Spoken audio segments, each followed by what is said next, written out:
Okay, first I'm gonna go through all the news from the last 2 days. I know to some of you this might be old news, but whatever, you get my take on some of these things, and I get to actually study up on them because I need to do this anyways. Basically, I'm gonna be working, and you're gonna be like participating in my workday. Okay.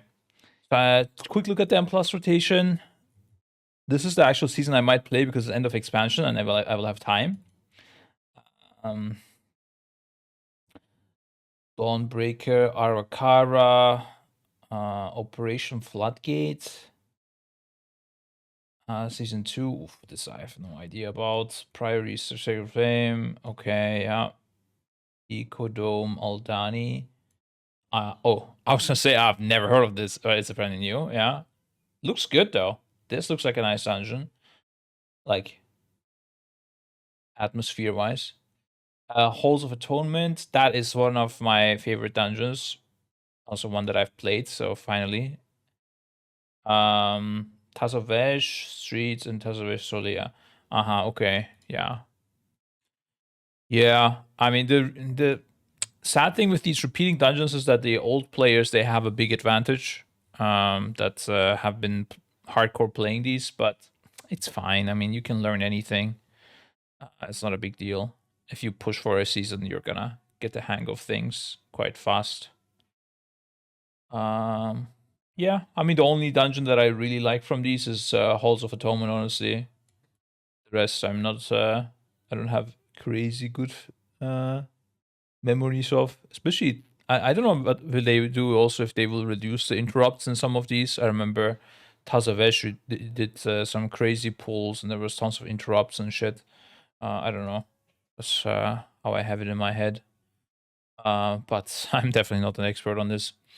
Okay, kind of whatevs.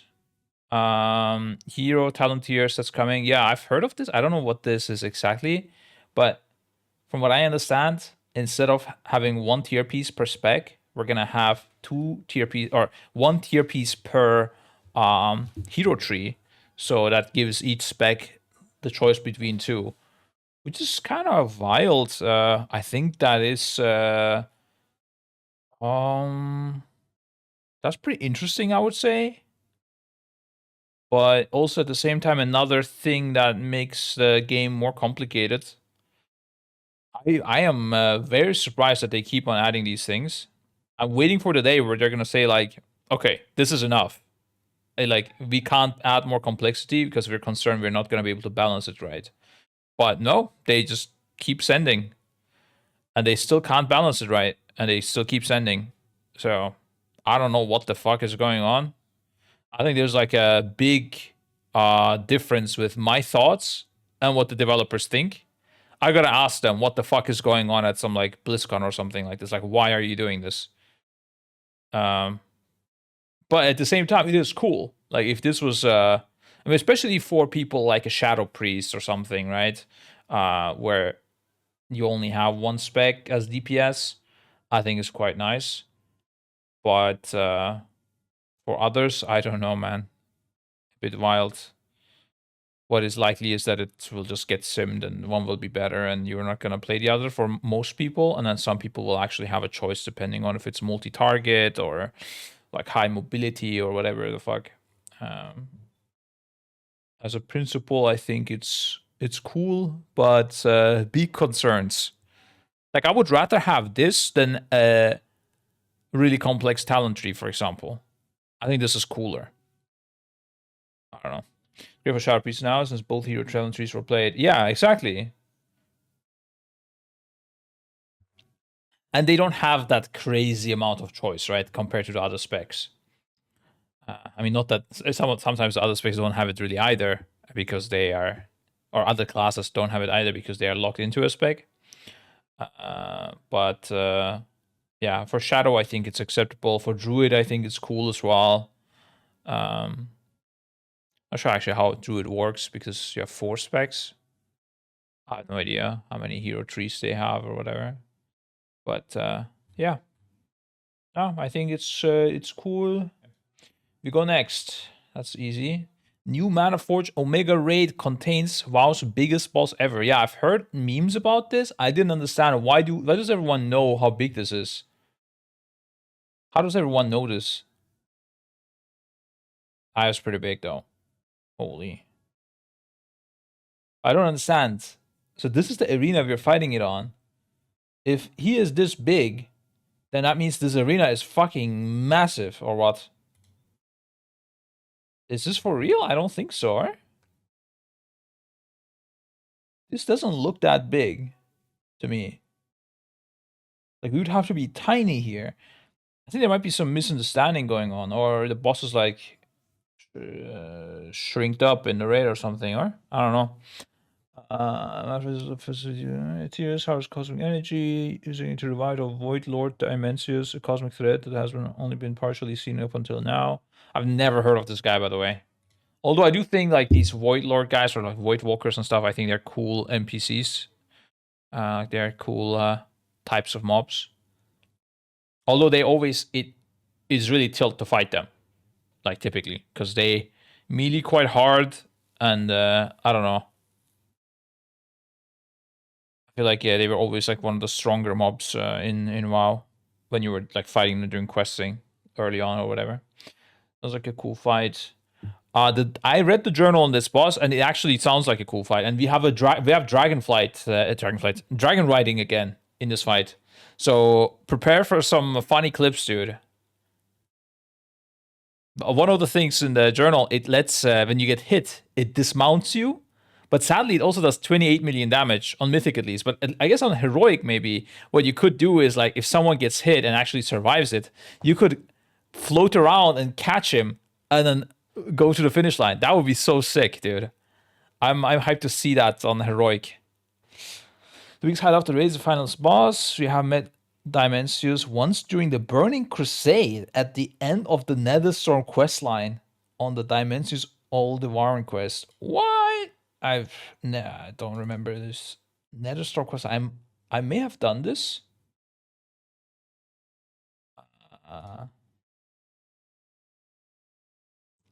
Let's see, how does this look?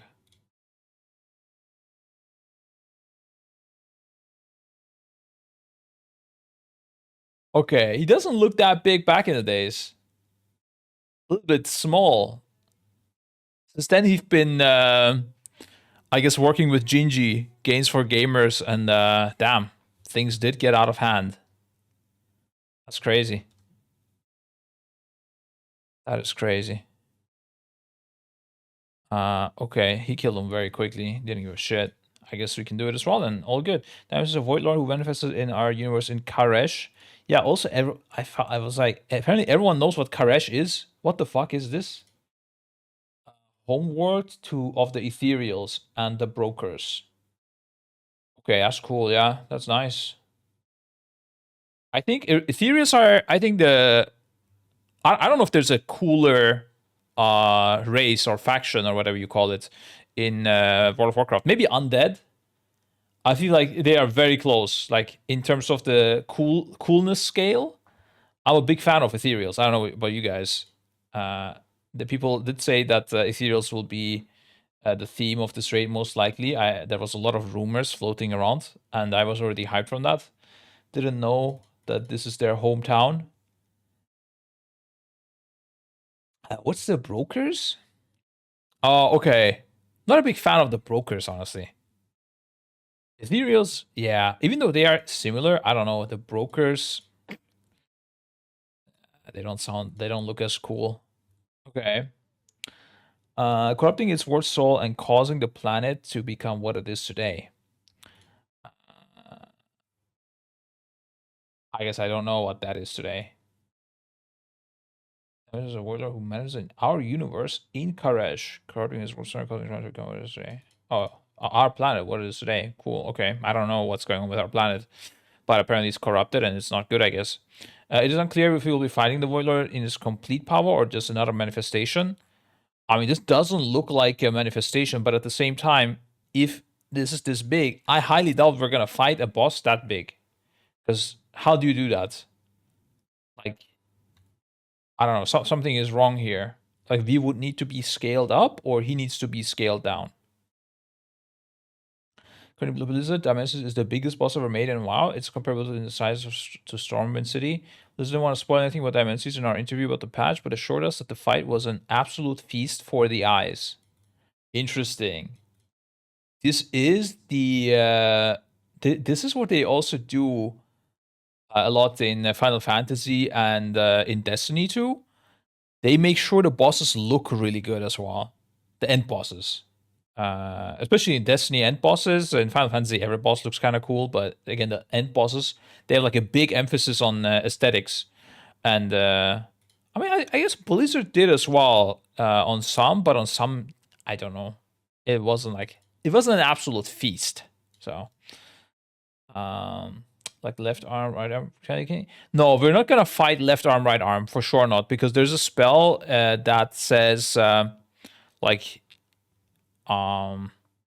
he slams down his hands or something, or he does something with his hands, and then we need to enter a zone to soak his hand. Otherwise, the hand will explode. I don't think we're gonna just be fighting one hand. Some sort of shrinking or increasing our size must be happening. Otherwise, I don't see this fight making sense. Like, he's gonna slam down his hands, or there's gonna be something there, and we split, and like we need to have like 5 people in each hand for like 7-8 seconds, and then they soak the damage. If you don't go in there, it blows up. So if you were fighting the hand only, then I mean, I don't know. I don't think it is like this, at least. Okay. Damage is awesome. You haven't seen a boss like this before. I want to reiterate Drew there. Damage is going to be an absolute feast. Well said for the eyes. It's an incredible encounter. Our encounter designers, effects artists, sound designers, dungeons artists. It's a whole army of people who put a huge amount of effort into this, and I just can't wait for players to get their hands on it. I've never heard them say these things like this.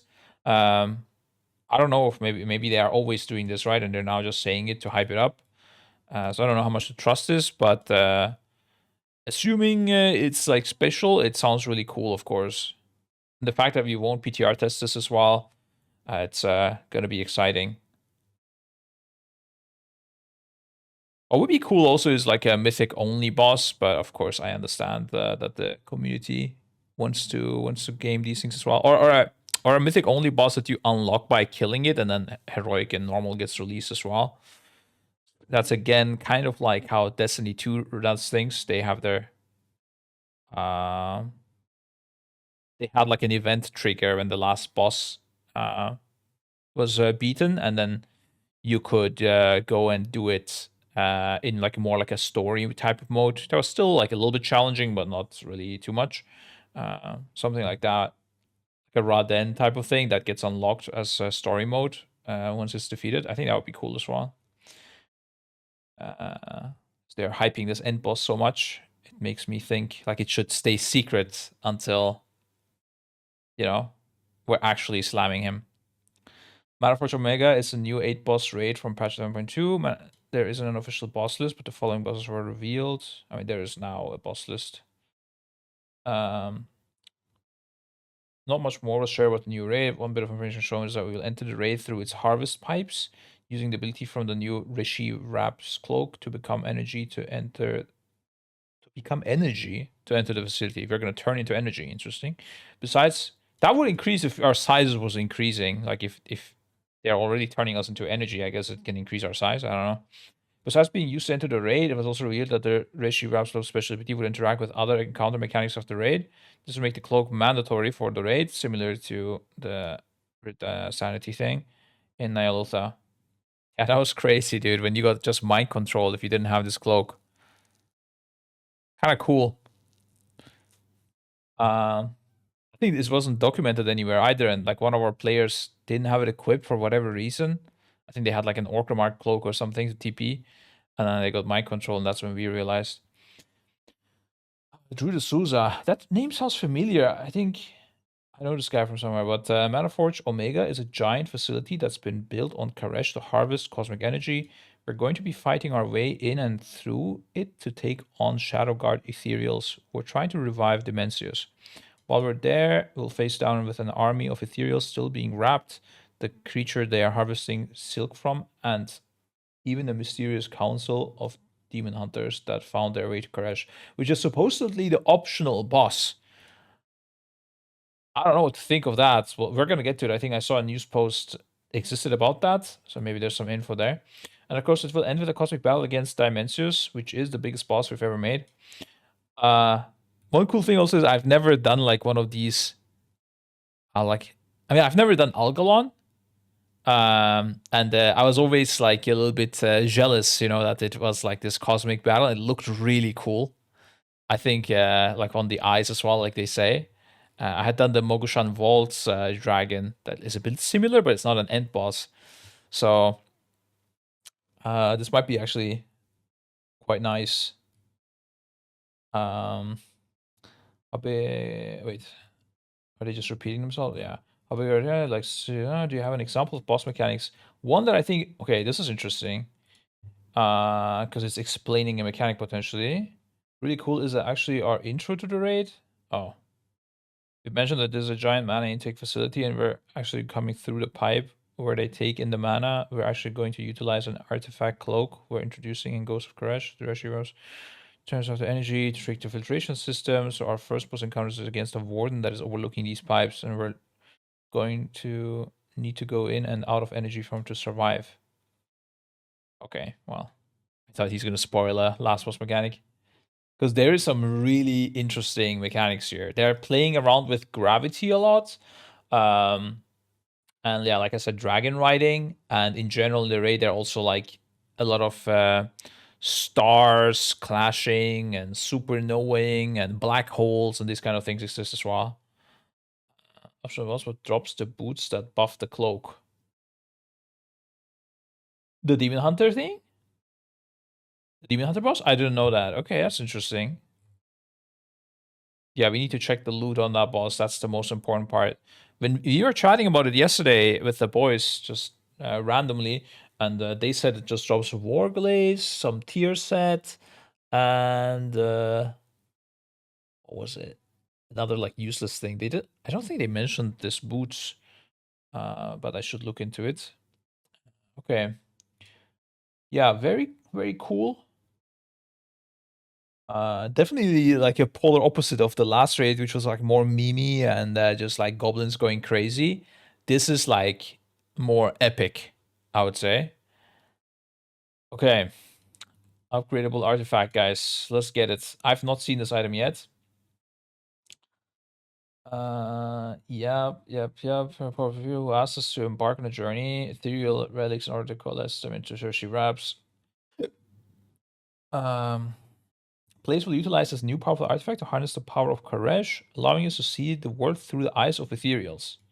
That looks pretty cool. Essentially turning our corporate bodies to energy forms that can understand untethered space in a new activity called phase diving. Interesting. It's kind of like the TV series with the kids that go into like a different realm. Reshi wraps not only allow you to interface in a new way with the outdoor world of Koresh, but you'll also use the cloak in the new Delve, dungeon, and raid. Okay. Stranger Things, yeah, exactly. That's what it reminded me of. I think a lot of people after Stranger Things did that. I mean, probably they stole it from somewhere else as well, but I don't know. That's the first time I saw it. A lot of people started using this thing where, like, you see the same place, but in a different way. You know, I think that's how Stranger Things was. It's been a very long time. I only watched season 1. We had it in Korthia as well. Yeah, well, I mean, Stranger Things is before that, anyways. But I don't remember the one in Korthia. But yeah, like a lot of people started using it, like different TV shows and games and stories. Cool thing though. It's fine if they do it looking this nice. I'm down. This looks pretty cool. While this new artifact may sound similar to Battle for Azeroth, Heart of Azeroth, or the Cloak, in our interview with Blizzard, we learned that developers are very conscious of the infinite artifacts grind of previous expansions. To avoid overwhelming players, are looking to implement the upgrades to the Reshi Wraps as warbound weekly upgrades from familiar content, complete with a catch-up system for incredible flexibility. Wait, Warbound weekly upgrades from familiar content, complete with a catch-up system for incredible flexibility. Of Warbound. That's a weird part about it to me. Like, what if you're playing only one character? Are you gonna like get your bags full with these, and like it's incentivizing you to start another character, or maybe is it incentivizing to funnel from? I mean, I don't know. It sounds like they have it under control. It feels like it's good, but I don't know how this would exactly play like. So is it upgrades once a week per warband? Oh my god, that makes so much more sense. Thank you for saving me from this embarrassment of asking this question somewhere else. That makes so much more sense. I don't know where my as warbound weekly upgrades. Yeah, that makes a lot more sense. Yeah, you're right. The question: what is the most reliable class and spec in any season? That is always a good shout. So for a really long time, it was Warlock. Um, uh, previous expansion, if I recall correctly, I don't, I don't remember. Okay, I don't remember it expansion per expansion. Okay, but like right now, I would say Mage. Mage is really good. They have too many personals. You're very safe, and it's honestly shocking that they are not changing it. Like all they need to do is go and take greater invis away, and it's a lot more normal. Still OP, still good, but currently it's fucking crazy, guys. It's fucking wild. Like I don't know. The only reason we didn't play 3 mages, on Muggsy on Galix was because Flex was injured. Otherwise, guaranteed. I mean, we still played the Vexy on our 4th mage because Flex was injured on Galix. But yeah, we would have played even 4. If we had a 5th one, we would have played 5th. Like it's crazy. It's an OP. Mage is just incredible. Very hard MMO player for 4 years. Never got smarter. Mage is actually hard to play in terms of like not fucking shit up and doing damage, but staying alive as a mage, you have so many active buttons. And on top of that, if you play fire, which was the play last year, you also get cauterize on top. It is just wild. Crazy mobility. The only bad thing last year was that you had to have a lot of uptime as mage, so that took your advantage of like being very mobile a little bit away. Like on one arm bandit, shooting the coins as mage was a little bit tilt since you lost uptime, and that was really bad. But aside from that, just currently mage for sure, but it might change the next expansion. I mean, mage will probably still be good. I mean, let's be real. As long as Shimmer exists, mage is going to be good. And I mean, you have Arcane Intellect as well. Worst case, for the last spot. But I am expecting they must be removing greater invis and nerfing Ice Cold a little bit, maybe making it shorter. That would make a lot of sense. Frost Mage, I mean, Frost is also fine. Everything is fine. Everything is okay. It doesn't matter. You have an overflow of things. But the DPS wise, it's typically Fire and Arcane that's good for raids. Although Frost is often very good as well for progress. On farm, Frost tends to be always getting buffed and then it becomes good. But for progress, Chop thinks it's fine the way it is. Of course, our mage thinks it's okay, guys. Never mind. I take it back. Mage is actually at a very balanced state. Yeah, completely fine. Honestly, I think they should even. Okay, the only reason I think we're allowed to keep Shimmer is because it's so good. Like, it's really cool to watch and stuff. I think Shimmer should not exist in the game, technically. The only reason, like, I feel like, oh, damn, okay, just let it in is because it's so cool, I don't want to lose it. But it's way too crazy. Like, you should just have normal blink. Normal blink is already OP. Even it being on global, it's still OP. Or in worst case, you can remove normal blink from global. Just give it 1 charge. But 2 charges Shimmer with alter time? What the fuck is happening, guys? What is going on here? And then 5 personals on top? What is this? Is it like a class design or is it a boss design, I don't know. I mixed them up. You talk about the removal of A-bomb limb. Spoilers! I didn't know. But God fucking bless, that sounds amazing. We're not gonna have random DK grips blowing us up. That sounds amazing. We're gonna get to that. That's a great call by Blizzard. Thank you. How will players actually upgrade the ratio wraps? Like, where is this item even? I want to mouse over it. I guess not in this post. Much like a lot of our approach to the war within, we want. Oh wait, yeah, war. Oh, okay. This is so weird. They say the same things developers say, and then they put the developer interview. Like, I tilted. I feel like these comments should be complementing the interview, not saying the same thing. We want it to be warbound as well, so players progress on one character will be able to share our progress with others. That explains also the developer worded it way better than what they did here, and I did not get confused. You will upgrade them week by week. There's a currency that you will be able to obtain, and that's obtained through a variety of different ways if you're engaging with the game, and plus rate dials among them. There'll be a catch-up system for players who miss a week. If you're not right there at release on week 1, you'll be able to come back and at a later time to catch up.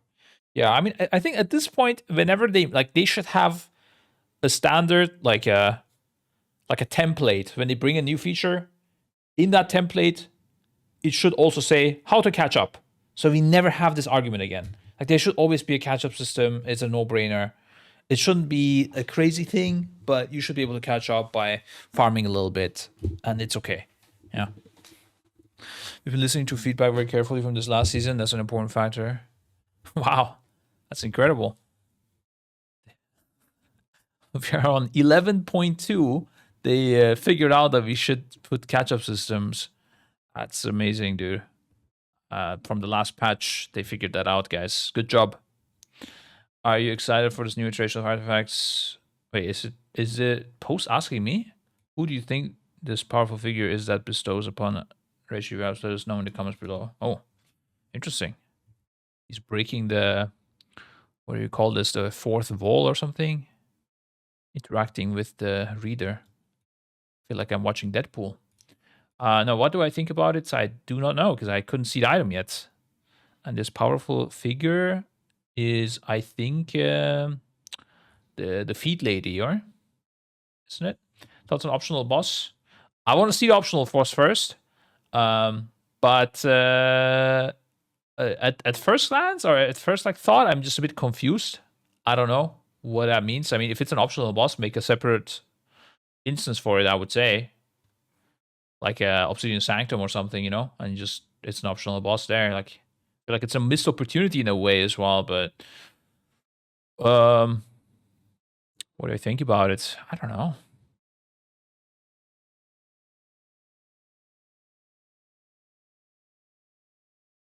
I don't know. Honestly, no idea. I want to see the boss. Like, is it actually optional? You know, what do we need? Like, what does it drop? What does it give us? How the optional boss fit into Race War first? I mean, it sounds like we're gonna do a lot of splits from heroic from it and get the loot, but it doesn't sound like we should fight it in mythic unless it's really easy. Like, if it's like a loot grab, we go for it. But else, there's no point. It's a waste of time. That's what it sounds like. Maybe it's like something you do as a celebration after you kill the last boss. I don't know. It is weird though. The war begins again. Yes, Mystical. What's up, dude? I feel like so should be all bosses dead. It is a bit confusing, yeah.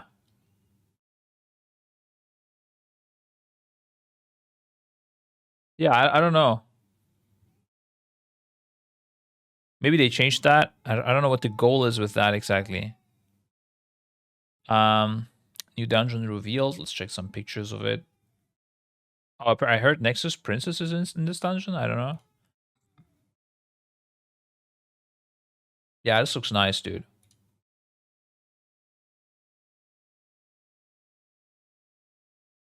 Okay, there's not many pictures, sadly. But it looks nice. I like the scenery. I don't care about anything else, really. Yeah, we're going to be finding some dwarves. Yeah, I don't care. This improves dungeon checkpoints. Uh-huh. Hackers are going to visit the philosophy here and how long a run back is when dungeon checkpoints unlock, and we want to visualize some of this in-game through what we're calling waystones. As you unlock checkpoints, you'll have an icon on your map and you'll see these stones that warp in and show you this is where I'm coming back. I've never actually seen people complain about this, but this is so true that this was necessary. God fucking bless, dude, especially when you don't play the dungeons and then like a lot, like if you're not some sort of 4K Raider IO neckbeard and you do them and then you die, you're like, what should I do? And then you wait, another guy dies, and then he releases, and it's right next to you. And you're like, fuck, I was waiting for 2 minutes on this pack because I didn't know. And like, you look like a complete idiot in front of your team. And like, they are wondering if you're AFK or not, you know? So this is really good to see this. I wonder what else is in the game like this that would be nice to have. Like, I didn't even know I wanted this, but it was always something that tilted me quite a bit. Especially me, because I also get to these dungeons quite late. Like, when I start, it's typically after the race. Everyone has done the dungeons tons of times. I come in there with zero knowledge, and then I'm just completely clueless. But yeah, this is great change. Primary waypoint is now fucked. It's right after the first boss, so later on, Vibes is doomed. Yeah, I mean, that's a separate story. I mean, this is just the visual thing, right? I like this a lot. I would like to thumbs up this post. Can I do this somehow? I don't know. I guess I can't. I don't have a Wowhead account, so I'm not gonna comment. That's crazy. Who has a Wowhead account? What? You gotta be a real nerd to do that. I had opposite yesterday in a BFA time walking. I released and had to walk through the entire length of the damage. Exactly. Or that happens. Or you're like, come on, like I just died, mobs are full HP. Surely I should just release and come here again. And then you're like in complete China. You kill like 3 bosses, but the thing is at the start. Season 3 champion gear from Mythic Zeros available immediately on patch 11.2 launch. Yeah, I heard of that. And the interesting thing here is apparently there's also some hard mode type of things where you might get extra gear. But let's read this. This is interesting. We've learned players will have access to more content up front. The patch week might not be so chill. No matter if it else, heroic and baseline Mythic Season 3 dungeons and world bosses will be available at 11.2's launch. World bosses as well. Interesting. I think world bosses also weren't available until raid launch. Season 3 content launch and some major patches. The war then have been met with some criticism over the lack of initial content available due to the weekly delay. This is true. I do think the world bosses especially is a good idea. M0s, I don't know. They have a daily lockout now as well, so I think that's a bit too much. But weekly delay between patch launch and the seasonal start. Eager players excited to play the latest content feel like they didn't have any past or progress their characters. Blizzard looks to be making changes to the content release schedule in 9.2 to ensure initial content. Non-bountiful delves. Surely that's completely useless. Non-bountiful sounds completely useless, right?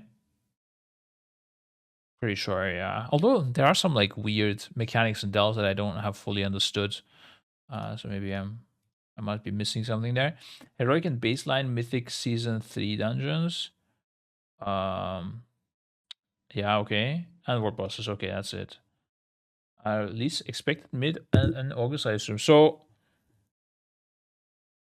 I had a release date that I mean, I still have a release date that I have heard of from, let's say, unofficially. But damn, if that's the release date, it's quite early, considering the late PTR release.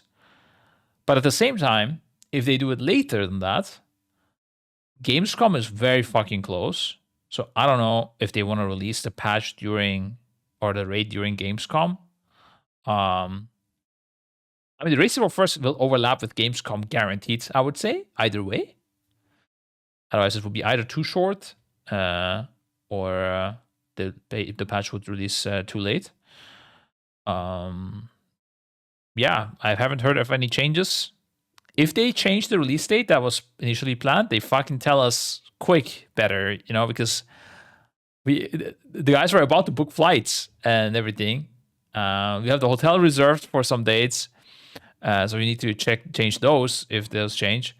So, and the thing is, okay, I don't want to spoil too much. It's fine. Yeah, it's okay. More early content is definitely a win for players looking to jump into season 3, but be prepared for increased difficulty as this early content will have season 3 tuning already applied. I mean, it's M0s. What is this guy talking about? Okay. I guess world bosses will be a bit harder, maybe. I don't know. I wonder what type of eye level world bosses will drop. I wish world bosses had better loot, man. Don't you guys think, guys? I feel like back then, world bosses actually mattered. Like, okay, Unstable Arcano Crystal was perhaps a bit too crazy, okay? Especially for Shadow, I remember that. That was a bit wild. I think it was really good for many specs. And also it could Titan Forge, right? It was like there was a problematic situation going on. But right now, they're completely useless, pretty much. Like, in the Race War first, no one will ever wear a world boss item, which I think is a shame. I don't know. I was world boss BOEs. Granted, I don't think they've done that since Cataclysm. BOEs, I mean, I guess it's cool, like, if you get one and you sell it as, like, a pleb. But, yeah, for me, that has less influence since, I mean, we would be the ones buying a BOE, so I'm not typically enjoying BOEs that much. But I think the items could just be stronger, so you really feel like you have this one chance weekly to get your item and stuff, and it's like... I'm not saying it should be like a mythic eye level thing either, but it could be at least heroic eye level. Like right now, I think it's like the lowest stage of normal. That's how I remember it. If even that, I don't know. What one thing is, I don't know, playing a semi-casual with one main, one alt, and dropping 3 weeks in a row. Plate stuff was rather suboptimal. Oh yeah, that as well, right? It gives you warbound things lately. Yeah, that's true. The warbound things should just be extra stuff. I wish they were also like landing in a warbound bank or something like that, and like you could easily access it instead of having to mail it around and shit. Yeah, that'd be nice. Champions rewards available at patch launch. Yeah, so this is champion track, which is sorry, that's M0 is champion track, which is that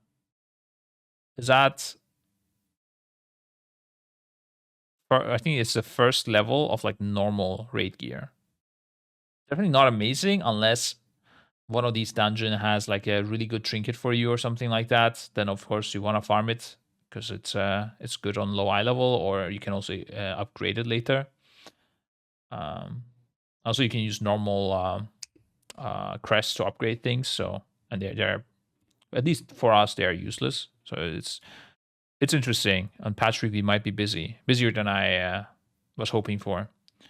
I want a scrap thing for a map from Delve will work during that week because that's a hero item. Yeah, exactly. Like the Delves, I don't know what else is there. There's also this Nemesis thing. I don't know. I've done Delves, but I didn't like study Delves. I just did them, and sometimes I got loose, sometimes I didn't. I didn't know what was going on. Champion 8 out of 8 is live just before Gilded. Yeah. Yeah, Champion 8 out of 8 is pretty big. But I mean, then you need to use crests, and then I mean, you can get like M plus items as well later on, right? Like it's not items that you can't get. You're just saving time. You're not saving like unobtainable gear. You know, it's not like a raid trinket or something. And of course, it might make you stronger for splits as well if you get a really good piece. There's like a special item in here. Why don't you want patch week to be busy because of travel stuff? Yeah, it's for me. It's for our thing personally, completely. like people have like 14 characters, right? And they are traveling and shit. We're gonna be busy for a long time, anyways.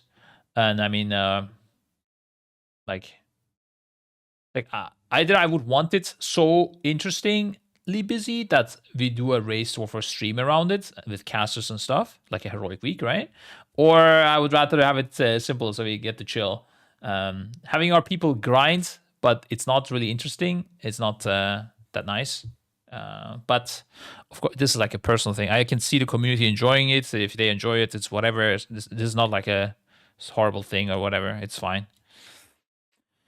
You mentioned that we'll have Season 3 scaling and rewards for non-bionicle delves and M0s. Does that mean that Season 3 champion gear is available before the raid and M plus or shovels? You'll be able to grab on the day of the patch champion level gear from sources, non-bountiful delves, and M0 dungeons. Also, warp pods will be available, so you'll be able to jump. Yeah. Additional content. Oh, they keep adding these questions at the end and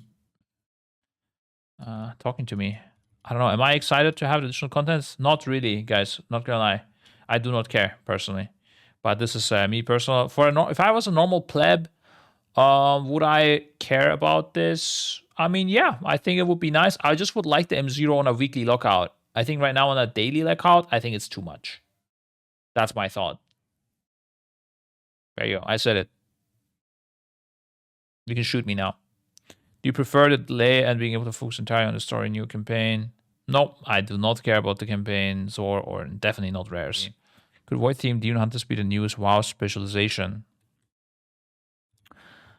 Yeah, so there's some rumors that there's a new DH spec, right? I'm gonna get into that. I just need to rest my voice and get some tea at the same time. Both in one stone. BRB. You guys stare at this beautiful picture and theorize if there's a new spec coming. Okay, guys, did you figure it out? What is this? Is this supposedly the new spec? It looks like a necromancer or something. We just added it. Oh, come on, guys. Oh, is this supposedly the new spec? Augmentation picture. Okay, let's see. What are they saying now? This is a Demon Hunter Council file, and they might have teased a new Demon Hunter spec with it. While showing if what would be really cool is if you kill this on Mythic, that's when the spec unlocks. Dude, that would be fucking wild. Holy shit. At that point, fuck the Race of War first. We're going for this boss. This is the new Race of War first. You linked big link. Sovex. I'm gonna trust that a Destiny 2 Final Shape Raid Race account is not gonna troll me. Oh yeah, I've seen this on Twitter. I didn't actually look into it. I saw this and someone said like, very convincing fake or something. That was a Mr. GM. If Mr. GM says this is fake, there is no chance that this exists, guys. I swear, Mr. GM is like, I don't know. I think he's above Ian and like Ian or whatever. Morgan Day and stuff, like they work for him. This guy knows everything, bro. He knows more than anyone I know in World of Warcraft. Like if a developer tells me the game is gonna get released, I don't know, on August 1st, and Mr. GM says no, it's actually on a Friday they will release it this time. It's like August 4th or whatever. I will believe Mr. GM. Preferred weapons: pole arms, two-handed axe, pole arm. DH can't even wear pole arm right now, right? Two-handed axe. What is happening here?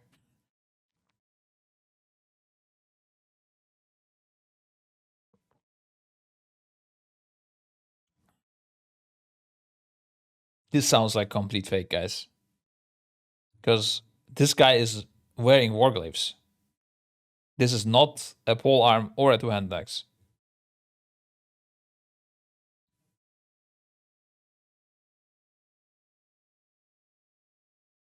The very Legion DH NPCs had pole arm. Really? Okay. Also the sword, while the other one says swords. Damn. Holy fuck. Corn cannon, bro. That is some Sherlock Holmes work there, guys, yeah? Everyone sit the fuck down. Corn Cannon, you tell me if this is fake or not. That's crazy. How do you notice that, bro?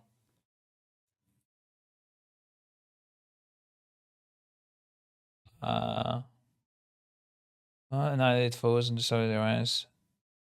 Also, okay, you know what the biggest thing is? There is no fucking world that if they do something like this, they would just reuse the Void Torrent icon. I don't know what this icon is from, but this is Void Torrent icon, I'm pretty sure, right? Maybe it's slightly turned? Did they take the Void Torrent icon and turn it? Wait, what's going on? Why is icon? Just show me the fucking icon. Oh, there it is. Yeah, look at this. That's crazy. They zoomed in a bit as well. It is 100% fake. I'm sorry, guys. It is a cool idea, but yeah, it is fake.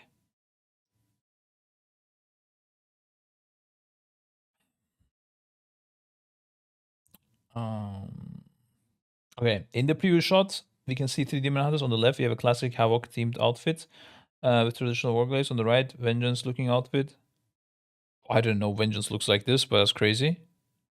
They are wearing robes or whatever. Okay. On the right, yeah. But what's the one in the middle exactly? Instead of the traditional demonic attire the Demon Hunters sport, this one is instead wielding void empowered glaives, and despite his demonic horns, a void ethereal themed horn. This could simply be artistic liberties, but in a fight with two otherwise iconic looking specializations themed Demon Hunters, it seems conspicuous to include a third with such a different theme. I have my thoughts on what this is, but I'm going to say in a sec. Demon Hunters have historically... Actually, I'm going to say it now. Maybe it says the same thing. I think what this could be, because I also saw the or like the purple metamorphosis form. I don't know if I'm pronouncing it right. The purple meta form. I thought this could be like a green fire, like a warlock type of thing. So if as a DH you kill this, you get the ability to turn your shit into void. Look at the axe of second to last boss, very rare. It also has a GT on it. No, I did not see it, but I mean, that is not unusual. I don't know. It doesn't scream like it's. That's interesting though. I mean, I guess I didn't look at the loot from the raid at all, but that is interesting. Regardless of if there's a new DH spec or not, because this pure agility, very rare. Ooh, okay, I know what this is. I think that's for the Brewmaster. They are reworking Brewmaster, I heard. So it would perfectly fit if they got an agility. Because last time also, when there was a big agility weapon, it was in Raden. And the Brewmasters got it. I think using double one-hander was maybe even slightly better or just as good. Because they also had on-use effects from M+. But I'm pretty sure that's for the Brewmaster and not for the DH. Historically, lacked the typical 3 or more that come with classes as well, with Blizzard citing the lack of distinct gameplay and fantasy themes during their inception, Black and Legion. Similarly, Blizzard had never had a totally unique new specialization to the game before Dragonflight.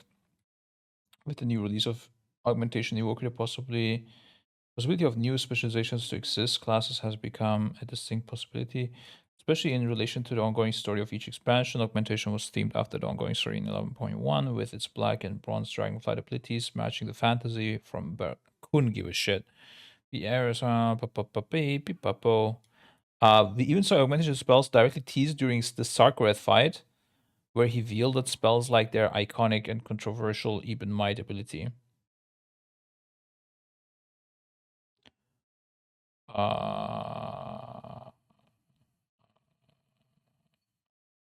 True. But completely different Even Might. Holy shit, actually, I never made that connection that this is the same spell. Interesting. Now, heading into Midnight, WoW finds itself with a distinct lack of void theme specializations to play into that fantasy. While Shadow Priest covers the basis for a range caster, the void lacks an equivalent melee fantasy like what Paladins offer to the light. Many people have theorized that we would get a void themed melee class in Midnight. What if we get void themed specializations instead?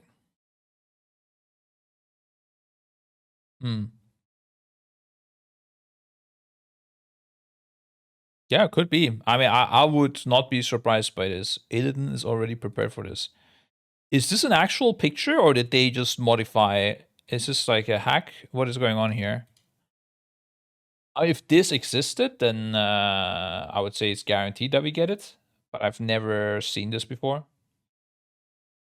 They could do this also as a tease for the next expansion.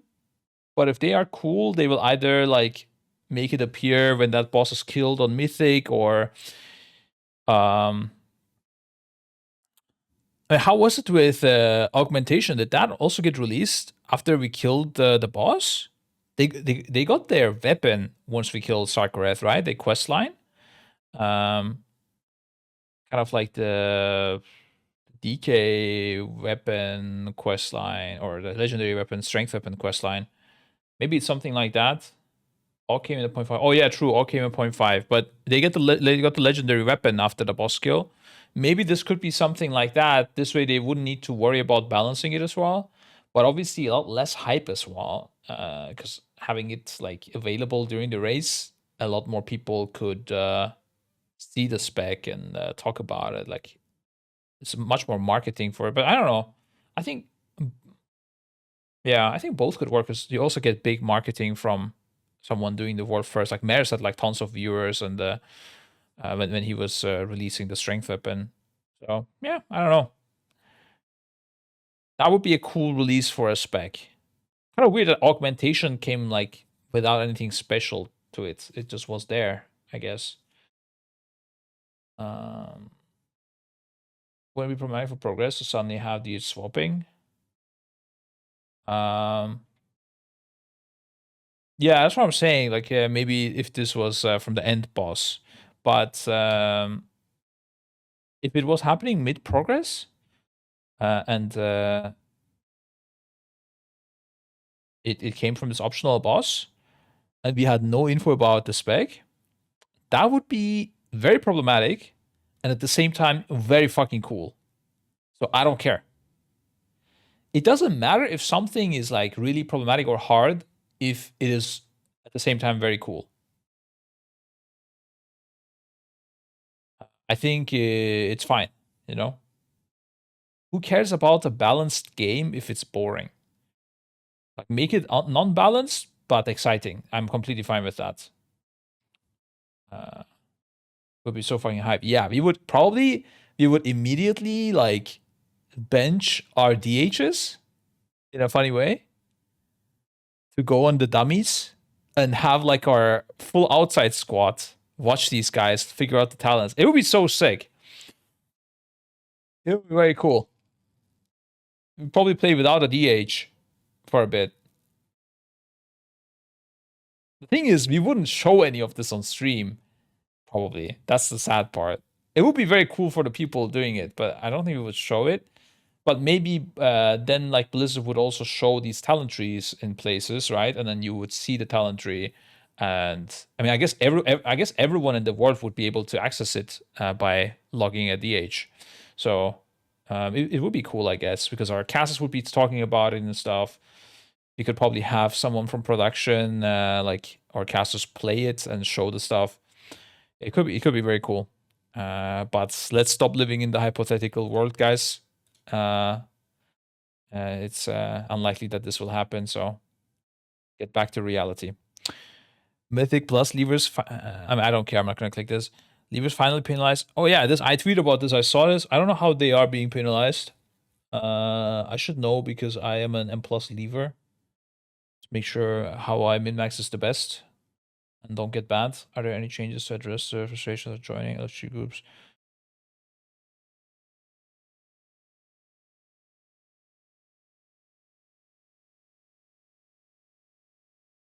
Okay. See, like this is this is the thing I don't like, okay?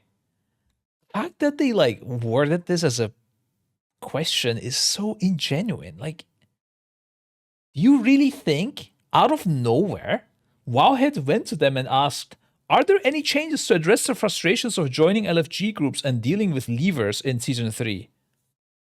Like, clearly, Blizzard created this feature and wanted Wowhead to ask about it so that they market it and respond about it. But, like, just say new feature. I don't know. This feels like where I'm watching a theater. I don't know. Maybe it's tilting me unnecessarily. It's just like I don't like these scripted interviews already to begin with. Just say like it's a, I don't know, it's some like a new feature announcement or something. Like maybe they could at least ask like, is there any other new features about the new patch? And then they like, yeah, we have a new cool thing for LFG groups. And clearly they didn't just randomly ask this. I don't know. This just feels so weird to me, dude. I don't know why we're watching this like theater unfold. Instead, we could just be normal people and just talk about things. I don't like this at all. It just seems so ingenuine. I don't know. I actually be disgusted. Ugh. Okay, I'm gonna just try not to read this and just here. We'll be sharing this as we go live with Ghost of Koresh through PTR, but we're actually introducing a Keystone Deserter system. So rough summary, and again, there will be more details to come out as we progress through. Is you will need to put up an abandoned vote essentially on a dungeon if things aren't working well, and if the group agrees, you disband. There's no harm, no foul to your rating or anything like that. If you're leaving keys too often in this first iteration, we're not going to penalize you on an account level. You'll just be marked as someone who leaves often. So in Group Finder, you're going to see this player quits. That's pretty bad, guys. Holy. Listen, guys, you already have a rough time getting invited to keys. If it says you're likely to quit, bro, no, you're not getting invited anywhere. It's not gonna happen. I can assure you. Ain't no way, bro. That's it. If you're in good behavior and you're finishing keystones or using the banner system appropriately, you'll lose that mark as well. Yeah, you're not gonna get that. You'll have to play your own keys to do that. First iteration, we're going to take a bunch of feedback. We do view this as a problem. We want to build a tool for players to agree that the key is over and punish players who suddenly vanish. I wonder after how many votes it will accept it, though. Like in League of Legends, you need to have 4-1 to actually surrender the game, right? And early on, you even need 5-0, I think, if I'm right. We're going to roll it out carefully, make sure we get the feedback. So, like, if like 3 people want to disband it and 2 people don't want to, what happens, I guess? The end result for the system is that that would-be leavers are now just going to start spam wiping the group or go AFK at the door until the ban and vote goes through. Will just be giga trolling to force people to vote yes. Holy, Constant Gaming is playing the meta game. I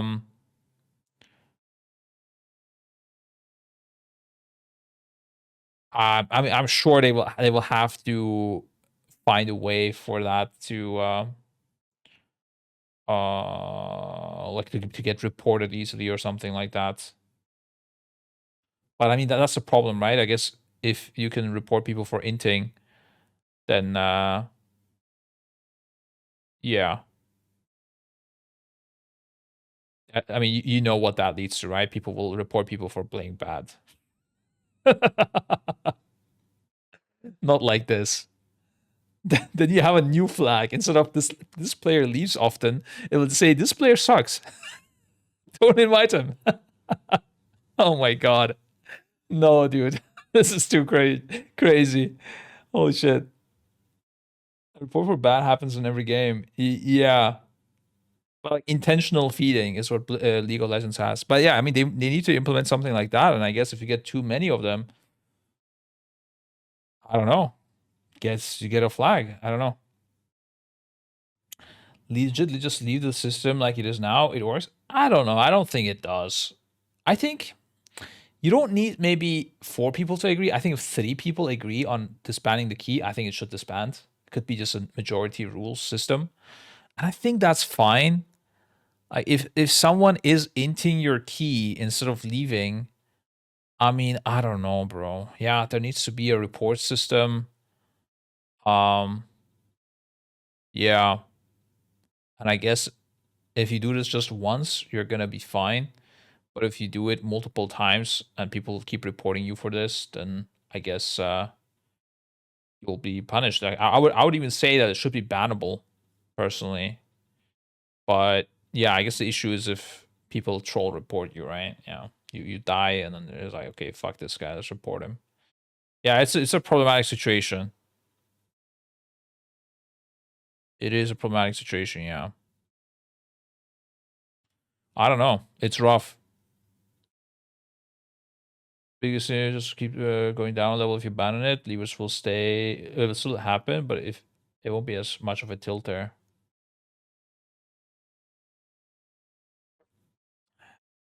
You mean if you deplete a key, it doesn't reduce in ranks?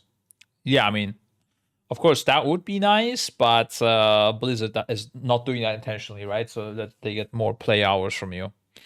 Otherwise, people would be able to push much higher keys as well, and yeah, I mean, I do think that would be better because in the end, I mean, then people can just play higher keys. It would be more fun to play, but it would be less endless grind of M plus. It would be more targeted grinds, and yeah, Blizzard is trying to avoid that. I think I think every player probably prefers it because we respect our own time, but Blizzard is not because they respect the game time rather than our time. So yeah, there's a clash of interests there.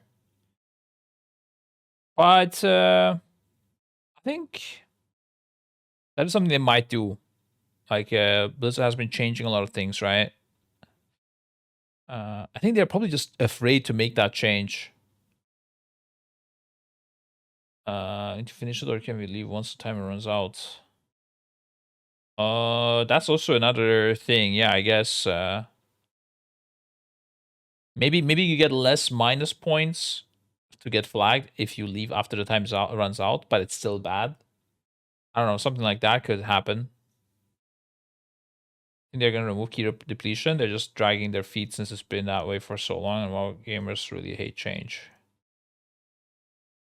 I don't think any WoW player would hate this change. I think they're just afraid that people might play less M plus because they get like less diversity in which key they run. Like they would just keep running the same key until they get high enough, and then they go to the next key. That's what I would think. I don't know. I think they're probably just afraid. Like, also, like if you're doing these big projects, like it must be really rough to be working on something as big as World of Warcraft because you might add a good feature that makes you less money sometimes. Like, or like it might even like cause a chain reaction, like some sort of butterfly effect type of thing, where you in the end like destroy something even though you wanted to just add something. That's why I think they're often afraid of changing things that are working. Like, don't touch a working system. I feel like this must be one of like the big mentalities in this company or in bigger companies. I don't know. I've never heard of this, but that's how. Like, I'm imagining this might be what it is. Whereas on games that are they don't have a massive audience, they're allowed to risk stuff a lot more and try different features because if it doesn't work out, it's fine, whatever. Like, and you go and try the next thing. Yeah. One players that they need to fix is the lack of tanks. If a key brings, the tank gets most of the blame, and that sucks if you're new or learning.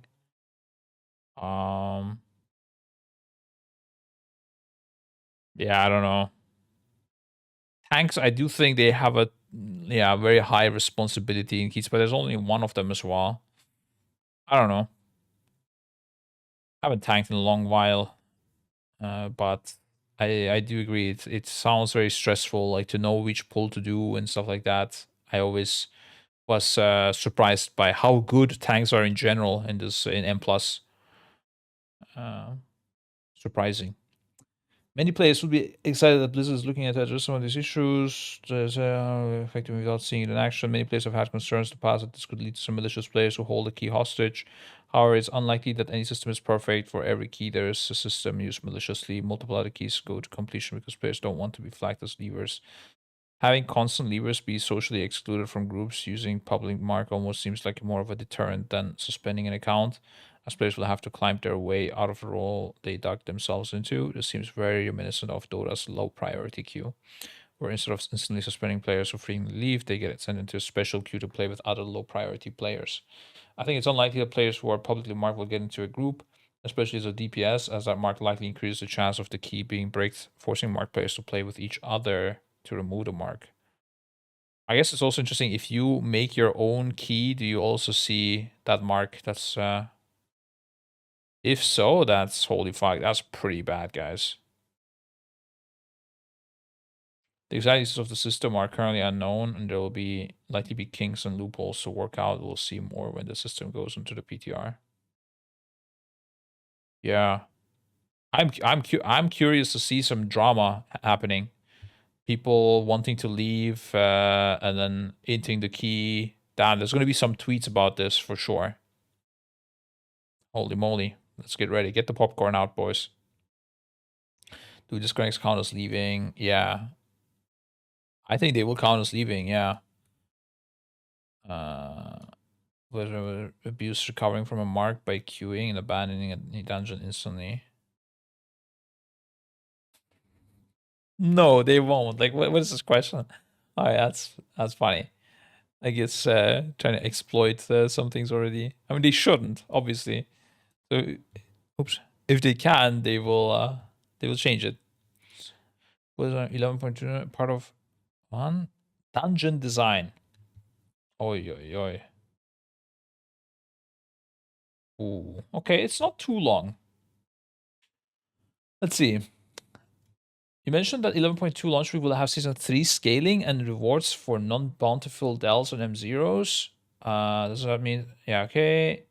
Yeah, we can get champion gear. We already read this. Yeah, we read this as well. How will actually Rituals Warband mine? Yep, know this as well. And plus feedback and changes. That has been a pretty big issue in multiple threat and M plus and tanks being able to pull off each other by doing their rotation in raid. Yeah, this is something I'm not really like aware of, really. I think our tanks are really good, so I don't even notice it. I don't know. I've seen it in Dratnos videos while he was yapping about threats. I don't know. I guess in M plus maybe it is a problem. Didn't really feel it in the M plus sets I did as well. No one's getting randomly aggro. Maybe sometimes if you did like too early damage or something, but that's why when you mirror images, guys, and you're free again. Do you have any kind of long-term solution for threat issues? Fundamentally, we do believe that managing threat is part of the tanking equation. That's gameplay that both players have on DPS side or the healing side, and also you have plenty of tools on the tanking side to be able to tackle your threat level and how the monster's reacting to you. That being said, there's a frustration we've also felt. We know there's a lot of feedback on this point. I only saw Dratno's video. We are planning in the Ghost of Karesh update to take a swing at this. It can be particularly frustrating when you're a few item levels behind on your fellow tank in a raid setting, and you feel like you're doing everything, executing your rotation well, and your fellow tank is just ripping threat from you.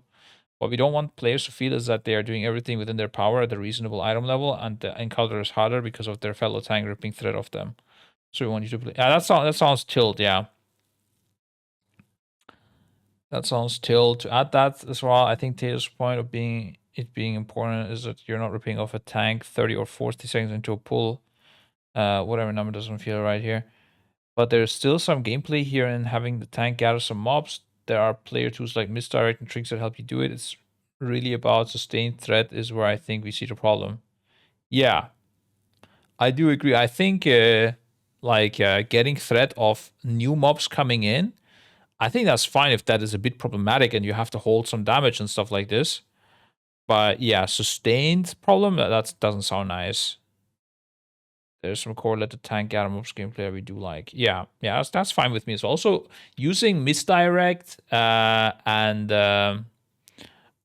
tricks of the trade and stuff. These are, I think, cool parts of the game. I wouldn't want to remove them or make them irrelevant. In fact, I think they should be more relevant, personally, than the way they are right now. Coming to season 2, it seems that dungeons were kind of disarmed and players seem to have a lot more fun this season. How do you feel like season 2 went? I had a lot of fun myself. I think season 2 has been awesome. I think that's the model. At least that's the target we want to keep going forward. I'd like season 3 to feel a lot like season 2. That's good. Philosophical stuff we did here. We took a look at how often things are casting, how long cast bars are, and whether they're interruptible or not. Trying to have less bait interrupts. If a creature has a cast bar, to put up a dot, and we want you to dispel it, just put up the dot, and let's not add that quiz there.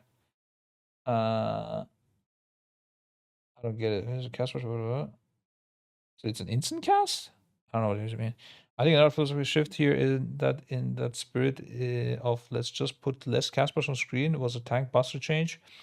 I think that was really healthy. That's something else we're going to keep doing. We're going to look at season 1 dungeons that are in the pool of season 3 and those legacy dungeons and take similar paths. That's good. I think another thing that went really great, well, it was actually with help from community, something that we did differently that wasn't in the season itself, but I think heavily influenced the season, is how we did testing on PTR. We had a much more focused dungeon pool every week, and that helped us get data from you guys on what feels bad or what feels out of bad or what feels too easy even. And we're able to consider that idea. It also allowed us to roll out updates every week with what's changed. Interesting. I want to keep doing that as well. Interesting. Okay. Don't none of mobs cast all their random shit as much. Just have them cast important stuff. Yeah, exactly. That is a good thing. I agree with that for sure. Um, I think everyone does, right? How do you feel the change stops? I mean, the thing is like let's see, if the mobs literally did almost nothing, yeah, and you were just DPSing them, and they were like just pulsing damage, like even that would be fun, dude. I don't know. Like there doesn't need to be something always. I think if something is there, it should be good. I would go basically quality over quantity. There could also be a little bit smarter mechanics as well. Like it's fine, especially if things are not like crazy disruptive of your rotation as well. I think it's completely fine. And like if they are a bit more complex, like wouldn't say like super complex either. I don't like incredibly complex mechanics, but let's say if something like maybe if it's a 5-man thing, it doesn't work that good, but something like a blasphemy happens. Maybe the tank doesn't get in the 2 DPS and the 2 healer, the 1 DPS and healer gets like the Star Ogre marks, and they have to go into each other, and that's like on a mini boss or something. I think something like that is fine. It doesn't have to be just walk out of a zone, interrupt this. I don't know what else even exists. You don't even have spread, I think, in M+. It's rare that you even have a spread mechanic. I guess sometimes. I don't know. Have ops do 0 damage and have raid-wide AoE increasing over time. Yeah, I think like more party-wide damage instead of single people getting absolutely trucked is also, I think, more fun. More fun to heal, probably. I don't know. Because what happens is in higher keys is otherwise the person gets targeted. Either he uses a personal or he just dies. That's a tilt. Or you have some crazy absorb gaming going on. But yeah, whatever. How do you feel the change stops have gone? To stops has gone. Are there any plans to change them back? We think the game is in a healthier place overall with the way they work now. And for most of our lifespan, there were odd spells that didn't work this way. But for the most part of outside of Dragonflight, that's how they worked. That's it. I think the changes we made in season 2, specifically to how often things cast at all and how long cast bars are, puts us in a healthier place. You're still seeing keys pushed up to into the 20s even after this change, and we do understand that it requires a little more coordination at a high level to execute some of these bigger pulls, but I think that's acceptable. You're at the bleeding edge of the system, and that's okay. The core experience of 1 to 10 or even up to 12 is very doable and very reasonable, even in a puck setting after the change. So in summary, we're happy with it. We think we added some textures to creatures and player abilities, and no changes planned at this moment. Was it that now things are always recasting if you stop them? Is that the change they made? I think so, or? And previously, sometimes when you stop them, they wouldn't recast. I don't even know. I don't know. I don't know why this is good, I guess. Well, Instantly try to recast. Is the idea that like it should make stops less important? That doesn't sound like less important. You still want to stop them. Like, what is the goal? I guess like maybe it is so that they all get synchronized and you can stop them easier. I don't know. I don't understand it. Um, yeah, give single target gives more value, I guess. Oh, you mean kicks wise? So in my mind, when I think of stops, I'm thinking of mechanics that are not kickable. Those you would stop, and kickable stuff you would typically interrupt. Uh, but I'm guessing it's we'll recast both. In that case, I think it's even worse probably because you can shoot the interrupt into the stun and then it's shit, right? Just makes silence and beam even more OP. Yeah, I think we had this discussion in the Dranos video as well. Yeah, is the general consensus that this is better? It doesn't sound better in my head. I don't know why why anyone thinks this is better. I guess like what is the argument for this being good? I didn't see it. It's so much worse than everyone. Everyone hates it. Why are they talking? Why are they happy about it? I'm confused. No, but okay. Even if you like don't like it or people don't like it, like what is the actual positive thing about it? Some mechanics don't recast if stopped, but most will. But there's no way to tell until you've done it. Oh, I think everything they changed it so that everything will recast now. I do agree that in the past it was a bit weird that some things did and some things didn't recast. So I do agree with putting it all into the same category, but I would think it's better if they just don't recast. No one likes it. The argument was high level players could coordinate stops. Yeah, now they need to coordinate it even better, and the lower players are like, ain't no way they can keep up, right? Channel cast will not recast or any. Oh, I guess if the channel starts, once the channel starts, yeah, that's true. Well, I feel like AoE stops are kind of cheesing the caster mobs.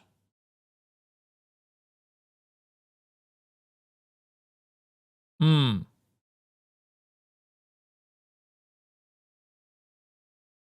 Okay.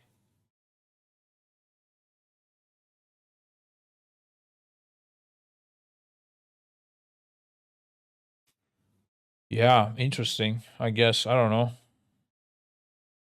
I still don't see that this is being better, but looks like Blizzard is liking it, guys. This makes the party experience more frustrating because if you kick at the same time as someone stuns, you just got your kick deleted and now the cast will go off. Yeah. I mean, I didn't play on Plus like high keys or anything like that. Just some like weekly tens this tier. So I don't really like you don't give a fuck, right? But doesn't sound better to me. I guess interesting. Anyways, it's fine. One of the other philosophical changes was resilient keys. I don't know what that is. How do you feel like those went? And we will see them continuously into what are resilient keys? Let me change. How this landed. I've heard a lot of people just talk about how it's fun to work on them, and it feels like you're climbing over a new tier as you finish. Keys don't deplete. Wait, oh, so is that already in the game?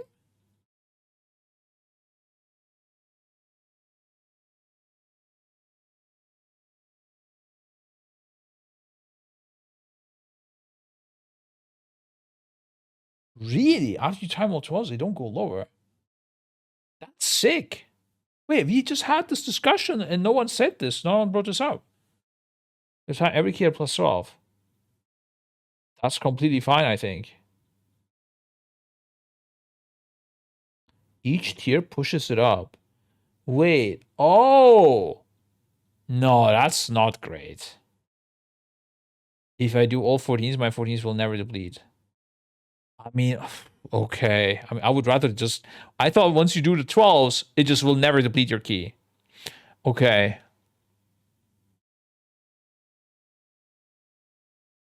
Uh, What would be nicer, I feel like, is if you do all 12s, you will never deplete any 13s. I feel like that would be better. That I would be okay with.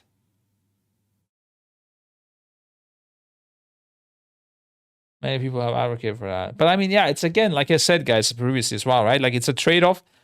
Every player will like this. I mean, title's sake, I mean, probably it's everyone's take, right? Because every player will like this. But the Blizzard guys are like, that's a bit less game time for us. So they are just not sure if they should do it. Yeah. I see. It doesn't sound like they will though. If they made this change, they're probably like, yeah, this is enough for them. I don't think they will change it. Okay. Yeah, GG's. Blizzard wins this one. Also, I am plus meta in LFG is tipping to get into groups with resilient keys.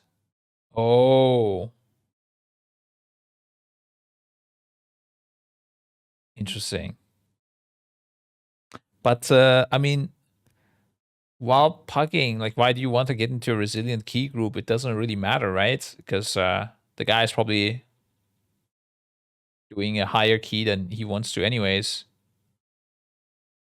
Okay, never mind. Yeah, actually, not true. If he doesn't have any other key, the people that didn't do that key will want to get in there because they can just keep retrying. So boosting keys, I guess, got a lot easier as well than like, not like boosting in terms of gold, but playing with people lower than your rank is for the lower rank people very nice. Interesting, yeah. So it sounds like a good time for me to get started with M Plus next season.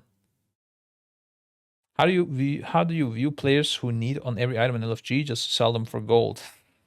Wait, this is another question that I think Wowhead did not ask them, but they wanted this question asked because who the fuck gives a shit about this? What? Are there any we are aware that this is a problem. There's been a lot of feedback. It's definitely something we've seen as well while playing the game.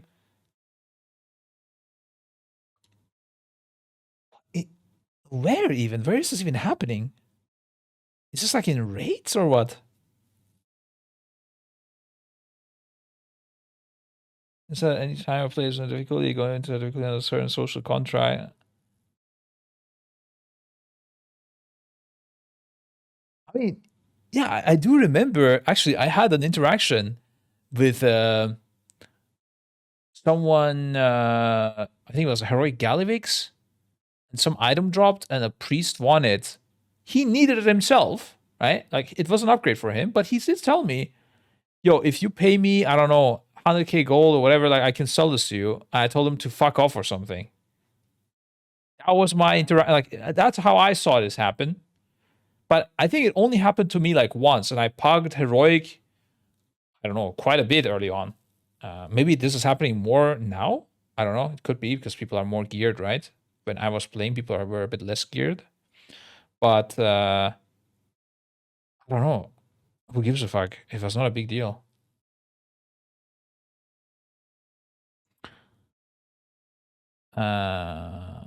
There's a lot of social, so it can be frustrating to see that item drop and you really want and not make off with it or selling it to the highest bidder.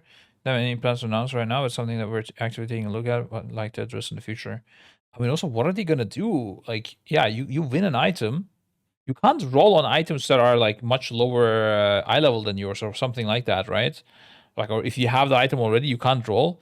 And side grades are always gonna be a thing. You're always, and I think it would be kind of weird if you wouldn't be able to need on items that are different stats to what you have.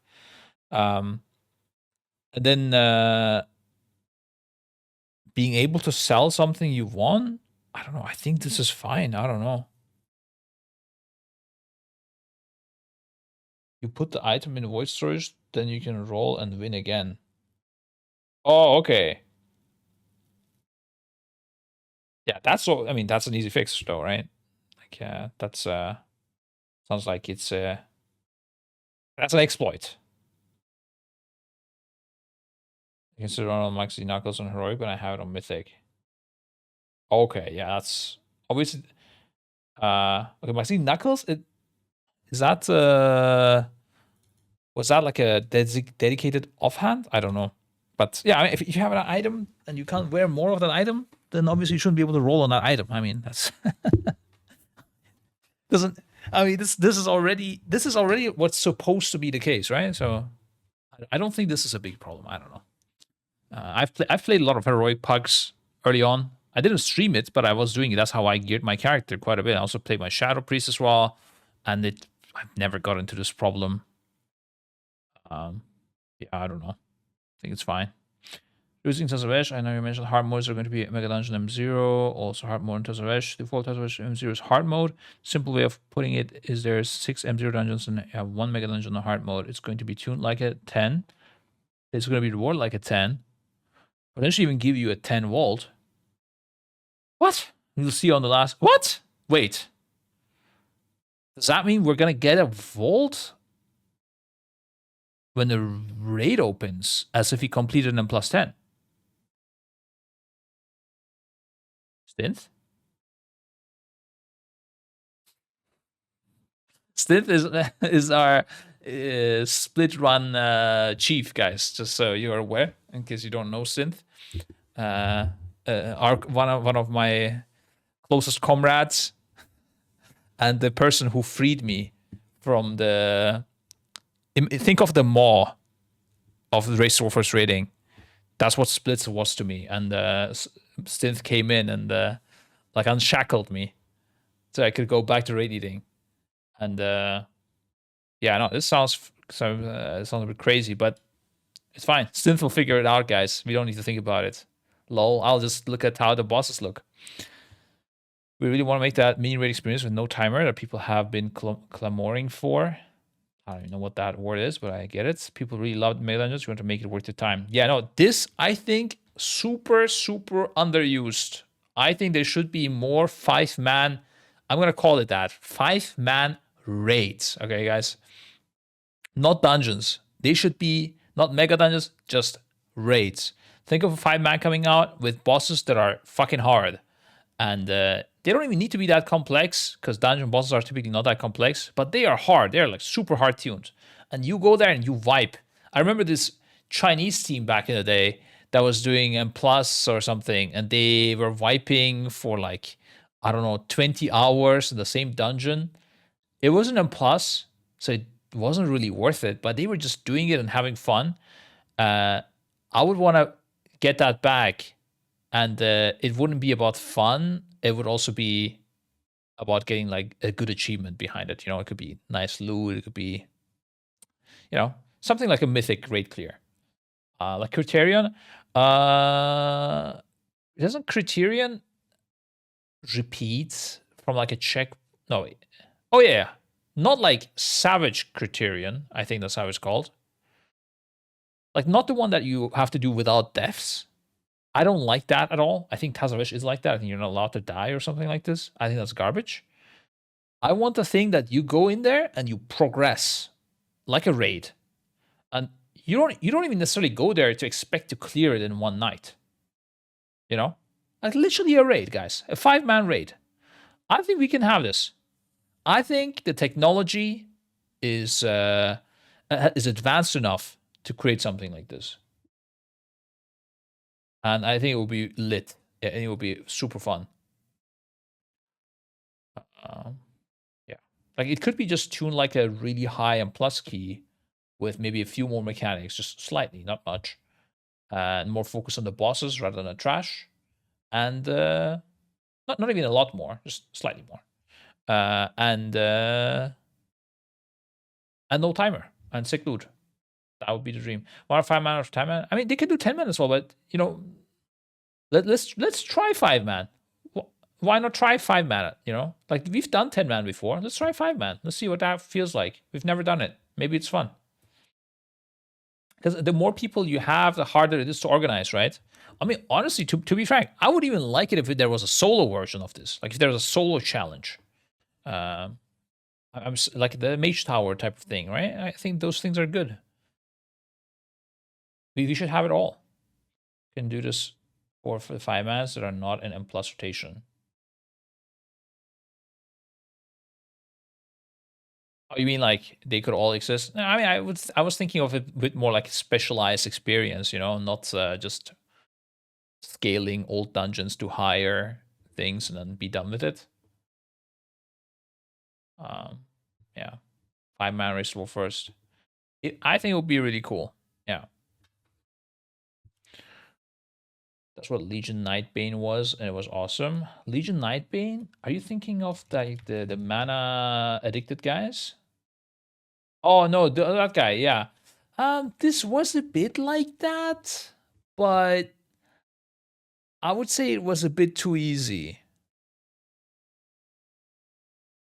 Pretty sure like people killed this quite fast.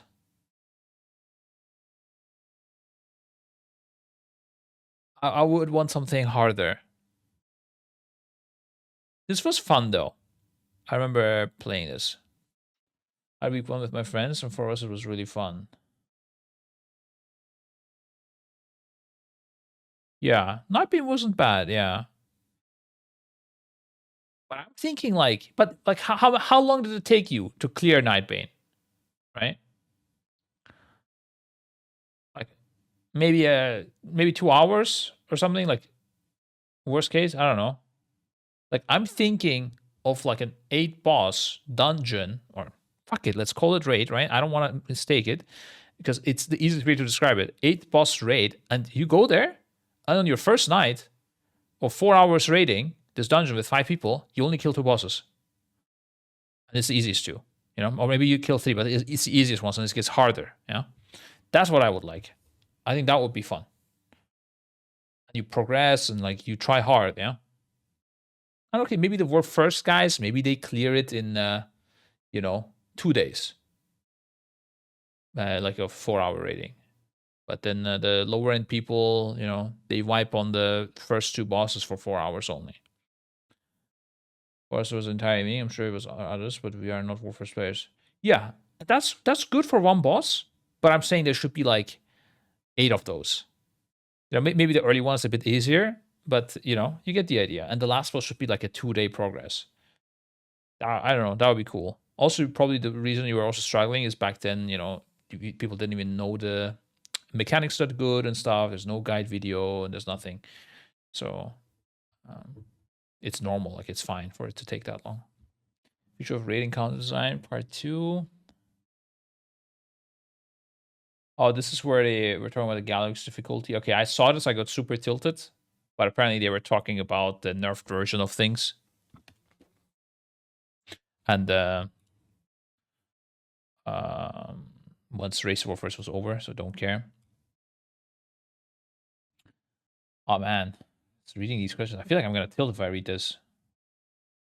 Completely different design compared to Heroic Encounter. Need to contemplate it. It is on one side, it is tilt to read this because I will get bad memories back. On the other side, it's good because I need to know these things because it's like literally my job kind of.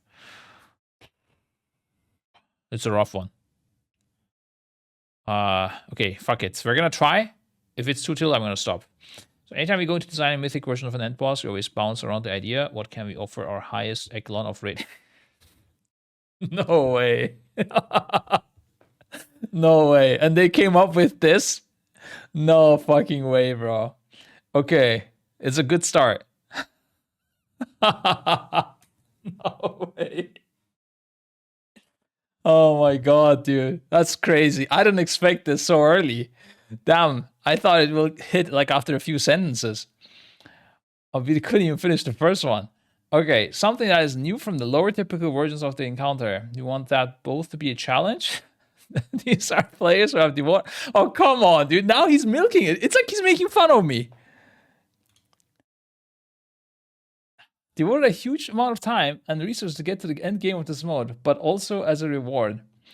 You're there to see something new that a lot of other players don't get the chance to see through your skill and dedication to the game. So it's a great opportunity to be able to offer players something that's kind of a new and jaw-dropping right when they get to that threshold of the mythic in boss for the first time.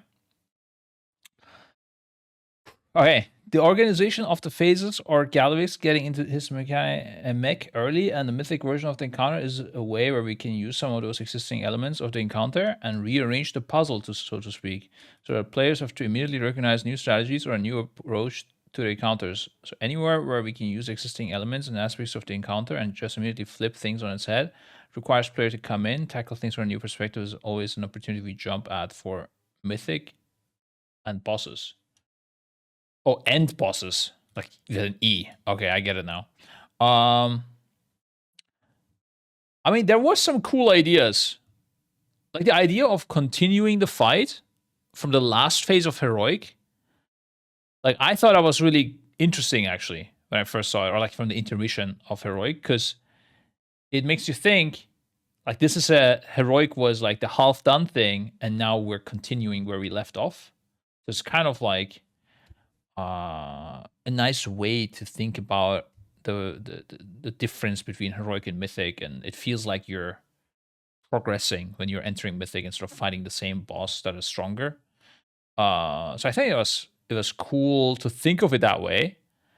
It's just unfortunate that the part that was designed for mythic only kind of was just all over the fucking place.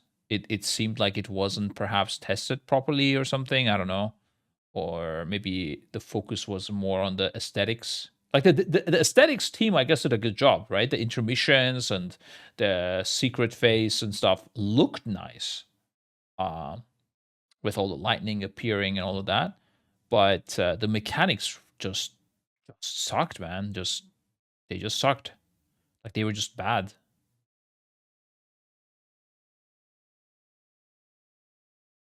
Yeah, I don't know. I don't know why.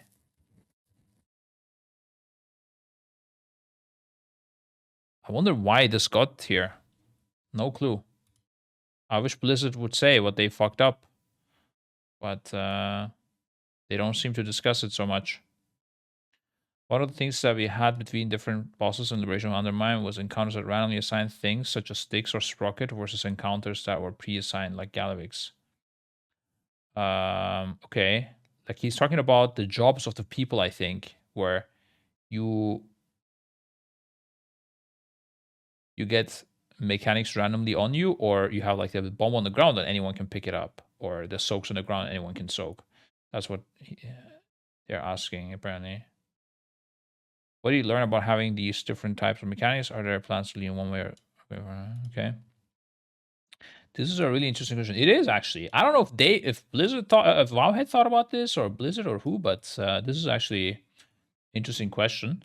I could talk about this one for a very long time. I think a great raid has a mix of both. A core part of raiding gameplay in World of Warcraft is the ability to continue tackling a challenge, and through collaboration, planning strategy, improve that challenge as a team.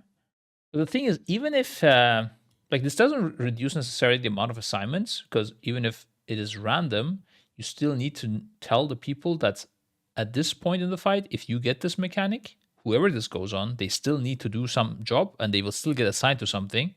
So instead of assigning the people, you assign the mechanic. So you say first, like if the bomb appeared on a random person on Galvix, you would say first bomb go here. But now you just say first bomb is Gingy, who will go here. So it doesn't really reduce the amount of assignments that much.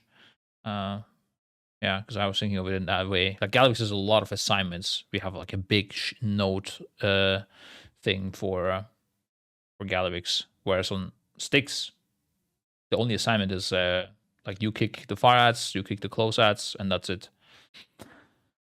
One of the few games where you can get together with 19 or up to 29 other friends and really come up with a strategy, sitting around the boss, looking at your raid ahead of time, and feel like you can have the fruits of that labor. But that being said, we also want elements in the encounter that require a little bit of on-the-fly decision-making things, and that can keep pulls feeling fresh from one pull to the next. Right balance there is really important. Some fights can be entirely pre-planned. Some fights are going to require a little bit of more on your feet thinking, and I think that's a healthy. I think it should be a mix within that fight already. And that's probably the best. We're going to continue to embrace both types of difficulty and try to strike the right balance. I think Blizzard is doing an okay job with this. I don't know. I haven't thought about it too much, honestly.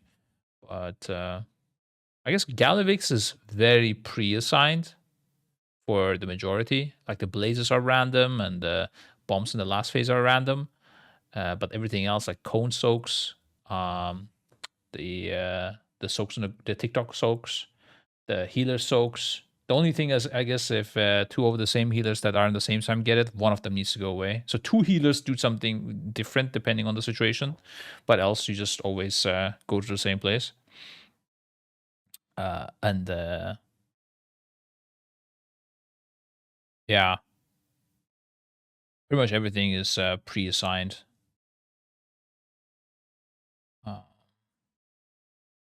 Where Sprocket, for example, we have the priorities, and then the baits are random, I guess. The baiting thing on the ground, but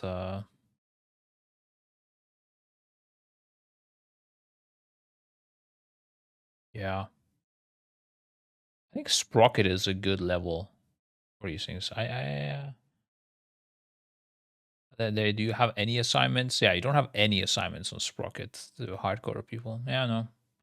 And then Mugsy, you have a bit of a mixture, but also you need a Vikora. Like the prisons on Mugsy needing a Vikora is just so stupid, man. I don't know. That should be ideally something the game just sorts out. I wish what the game would just do, and Final Fantasy does this quite a lot, is just if I don't know, if four people need to enter one place and four people need to enter another place, like the prisons on Galvix, is you just get four people with one mark, A or red or whatever, and they just all gather, and the blue guys gather on the other side, and you're done. And then when there's three prisons, yellow gets introduced. Like, and then you just don't need a fucking Vikora or anything. And that's it. Like, Nibos or PlayStation markers, yeah, something like that. I think it's fine if like they can find something that fits the WoW theme, right? It doesn't have to be PlayStation markers. It can even just be a debuff, and you just of like some color or something. I just go there with this. We don't need a like, you don't need a crazy Vikora or anything, and it's just chill and you just do it. Clear visual effect works well. Yeah, I mean, when you're stacked, it sometimes is a tilter to see those things. But even that difficulty of like spreading so you can see your character clearly is more fun than coding up a VCAR that tells you where to go. It's I think they should just try it at least. Just try it at least. See if people like it. I think people will like it. If, for example, Broodkeeper Ovinax, I was saying this recently. We were talking with Preach about it, like what they did there, and if they just had now, yeah, okay, like it's fine. Maybe it's not the best design if you do it now this way, but I mean, let's be real, it's not the best design doing it as a Vikara. But if they just had, I don't know, two healers, two DPS, like two melee DPS, two range DPS, and they're both tanks. If they all got the X, let's assume we want to stick to 8 people with the debuff. If they all got the circle, and you just on each set, you would have assigned it somewhere on some picture where the tank goes, where the healer goes, where the range DPS goes, and where the melee goes. And you know, if you get this debuff as a melee, you will go there. I think that would be such a much cleaner and like a more chill fight that just makes sense in my head. I don't know. The way we have it right now is random people get it. It's all DPS getting it. No, wait, healers also get it. Yeah, healers also get it. I don't know if can tanks get it. No, I never saw a tank fail, so that they can't get it. And it's assigned from a Vikara anyways. So in a way, yes, this is harder, right? This makes the game harder because you might go to any of those spots depending on where you are in that priority. So you might need to like memorize more slots. Like we need to put warp markers down and communicate that better. But is that the fun part of the fight? I don't think so. I think they could just tell you where to go. And the fun part could be min-maxing the DPS, the interrupts. Yeah, I'm talking about Ovinax X. Sorry if that was not clear. The fun part could be about, you know, the dodging the swirlies, killing all the ads, controlling the parasites, doing the CCs on them and everything, keeping the tanks alive with the spiders, prioritizing more spider damage versus, you know, AoEing versus single target, funneling. All of these things is already fun enough. I don't think we need the fucking VCAR to tell us to go to different places every pull to make this fun. So that's why I think about it. That would be so much better. Yeah. But yeah,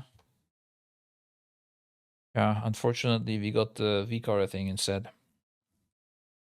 Man, today we're talking about a lot of like hypothetical things that I wish would happen that just won't happen. I'm becoming a little bit sad, guys. You've already looked at this, right? Oh no. All the way from season 2, we're really glad that players are enjoying their time in a plus. To the companion to that, of course, is mythic rating, and here's probably some room to pull back a bit on difficulty in season 3. But not all difficulty is really created the same.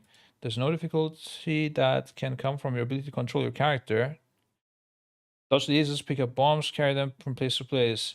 There's difficulty that can come from how much time and effort you've dedicated to your character and your gear, and how good your strategy and your ability to collaborate with other players is. I think we made like bro, everything is fine here, except for difficulty coming from creating good software. I would like that to be a little bit reduced, please. That would be nice. But they're working on that, I heard, so it's good. I think we may try to pull back slightly on the first of those, the twitchiness of gameplay. Oh, really? I thought they were increasing that recently. Oh, wait, this is... Really? I'm surprised. I don't mind it. This is what I prefer as a raid leader. Twitchiness of gameplay. I think is a place where we would like to take rating overall in the future. It's a place that's a little bit more about strategy and your ability to play your character at a very high level. That doesn't mean the types of gameplay that we've all known and loved them from even the time back in Raxxramas, like the Hagen dance. Dude, this was actually really good. I'm surprised that this doesn't exist anymore. They did that in Nighthold as well with the left, right, left, the guy, right? I think there was another boss like that as well, where you had this like left, right, left, or right, left, right, something like this. I think those were really good. I'm surprised that that's not being used anymore, like some dances, you know? XIV type shit? Yeah, I guess so. Back then I didn't play XIV, so I never associated the two things. But I guess so. I think Sisters of the Moon. Sisters of the Moon, you had to cross over the moon side in a staggered way. That was also good, actually. But that's not the same synth. Or what type of dance was in Sisters of the Moon? Archimond Mythic Phase. You had the marks knocking people.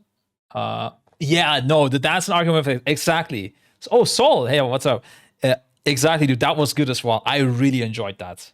And that tier was absolute hell for us because there are some crazy shit going on. We were in the phase where we didn't reach the social human beings into the team yet, so there was some crazy things going on. But still, the dance mechanic was really fun. And we had there was different patterns and stuff. That was really fun. It's also fun to raid lead, so I have extra fun doing it. But I don't know. I really like these mechanics. I'm surprised they should do more of them. They could be faster. Nowadays, people are zoomers, dude. They could be faster, more complex. That's fine. Hit us up. There's a classic wall mechanic and stuff like that isn't going anywhere, but I do think over the last couple of expansions, we've probably tended a little bit too far into the dodge mechanic, and all of our difficulty, or the lion's share of our difficulty, is coming from that style of mechanic. So I don't think there's a major philosophical shift, but it's something we're keeping in mind as we're going into the Ghost of Crash update. But yeah, the thing I thought, and I noticed that shift as well. I've been saying this actually in guild meetings and stuff, that people should really focus on getting a clean UI and things, because I want them to be like, I thought they will do more and more of this, because this is the only way to outplay add-ons, guys. If you actually need to look at your screen and see the visuals of things and dodge them, like let's say sprocket balls or sticks, dodging the like collecting the green stuff, crashing into the boss without touching an ad. You need to have a clean UI, you need to see the world, and you can't add on this. I mean, okay, you can attach like the nameplate things or highlight the nameplates and stuff, but that's simple stuff. You can't have some sort of crazy algorithm with priorities, who does what. So I thought they are going to focus more into this, but they are saying the exact opposite. That might come from the fact that they are also reducing or that they are also gutting add-ons soon. Maybe then they can do it. I think right now, if they did it and there was less stuff to dodge, it would just be too easy, the game, because everything is add-on solvable otherwise. You know, if you don't need to care about the quick reaction, dodge this, go here, jump that. Oh, interesting. But I guess they want to reduce that, and I think it's good to reduce it once we have no add-ons. But right now, I would be a bit scared. So the Insanum Dance was Pop 2. That was also fun, but I enjoyed that less than the others. That's true though. Rushrock, perfect fight for type. Come at me. Rushrock, we had a bit of the add-on like telling us when to go into the middle and like to stagger the damage intake. So you needed an add-on there for sure.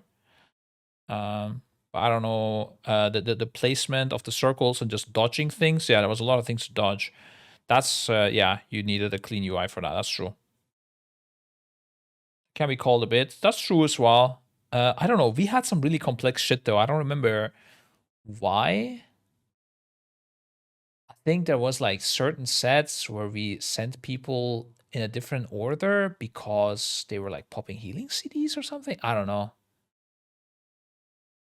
Sounds, now that I think about it, it sounds overcomplicated. I don't know what we did exactly, but I feel like there was something to it. I don't remember now right now. Have you also guild to do a clean run and some free clears after the race is over to see how it would go without most of the add-ons? No, it's something I did think about and I would like to do. It's just honestly, we don't have much time to experiment in farm period, because gearing all the characters that we want to gear takes so much time, and we have to boost as well. People don't have the time, or I would say even patience, to try things out that much, which is kind of sad. It's also like I would like more people to try out different characters, and like I would like our some of our melee DPS, for example, to go try healing to get a different perspective. I heard Method is doing that. I don't know if it's true, but that's something I wanted to do since a long time. But I don't know. I don't want to stress people. There's enough. They need to do enough gameplay, you know. So we don't really. We still haven't finished the full reflection of the last tier, even like looking back and like discussing everything. There's so much to do. I don't know. I'm so down to have a weekly adaptation. Yes, Soul, I imagine you are. Soul is also one of the guys that are down to do extra stuff. I don't know if I mean, I don't know. I mean, nowadays the guild atmosphere has changed a bit. I mean, that's also again another thing that Clicks wasn't a fan of. For example, was we were doing a lot of extra hours, and I understand as well. At some point, it feels like it's a lot of work. It just gets boring for some people. Like PTR hours, we do a lot more prep than, for example, Liquid. I don't know how much Method does, but Method plays a lot. I don't know if they do as much PTR work with the guild. We do a lot of shit, and it was not nice for some people. So I would imagine the same people wouldn't like this kind of stuff as well. I don't know. Maybe I'm wrong. Maybe they would be down to try shit. Mike said once you want to find a rough diamond among architects, and they were trying out many people, and they usually wouldn't accept them to try, and most corridors were frustrated with bad gameplay. So it may backfire. I mean, this no add-ons thing, we would go in there with a different mentality, right? Like, if we kill the boss, then like that's not the goal, you know. Ask your agents Kush and mechanics what goes down in Method. They are working for the opposite faction now, dude. Or are they? Are they just spies? Nah, if I wouldn't want to, I wouldn't. Yeah, I don't want to be shit talking them, but I'm not really interested in spying on Method too much. We're good. Has to It's a decrease for the rate. Okay, yeah, what were we talking about? Yeah, oh yeah, we finished this. All right, yeah. No, but dances are cool. They should bring dances back. It seems that some mechanics don't give players enough time. Like for Sprocket Mines, you had to space them almost perfectly apart before a mechanic came in and blew you up. And similarly with... That is not true, by the way. You had a lot of leeway on Sprocket Mines. Interestingly, by the way, fun fact, on PTR, the last set of mines came right, like, and you had to do them very quickly if you want to finish before the intermission starts, which also or was it before the intermission start, which changed your polarization. So you either did it really, really quickly, and everyone had like, I don't know, like 0.3, 0.5 seconds leeway or something like this, or one would like blow up in an unintended way. And it looked very intentional, but then they nerfed it when it came out in the raid, and they just gave extra time. So this doesn't feel like it was true, really. Or I guess, I mean, everything is tight if you want to make the content easier, you know, like something is always hard for someone, let's say, to do you up. And similarly with maxi jails or 6 star masters before the nerf.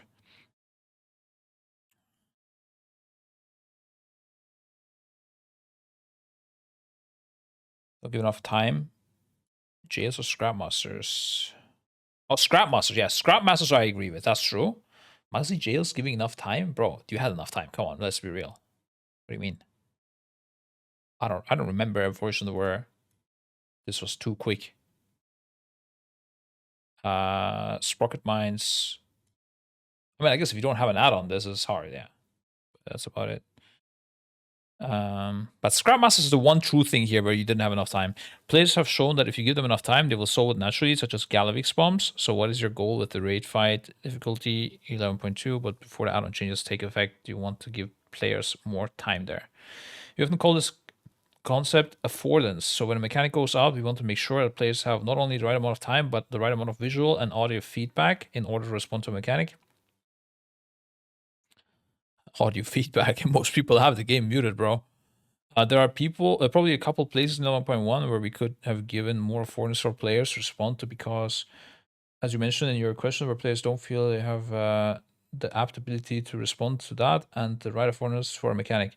They'll often go towards other solutions like writing VCARs or using add-ons for that type of response. So it's something that's very top of mind for us, especially coming off the back of a couple very twitchy fights in Liberation of Undermine. So we're examining all those areas.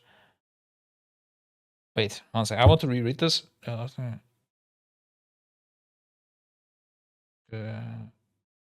we could have given more affordance.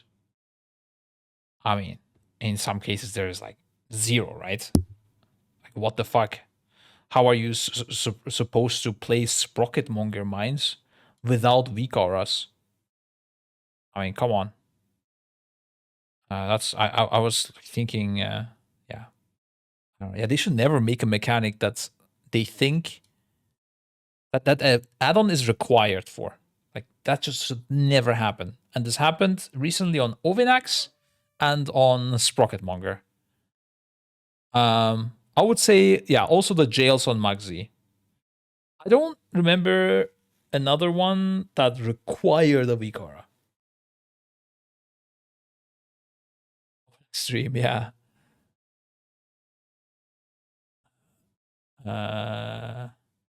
Lucky eye touch. Hello, dude. I think if you have no summon, you have no time. Jailer bombs P1. Yeah, I mean, like recently, yeah, Jailer bombs for sure. But I mean, more recently, from the last, like this expansion, you know, there was no other case. Well, let me think. Nerobar Palace. Yeah, no.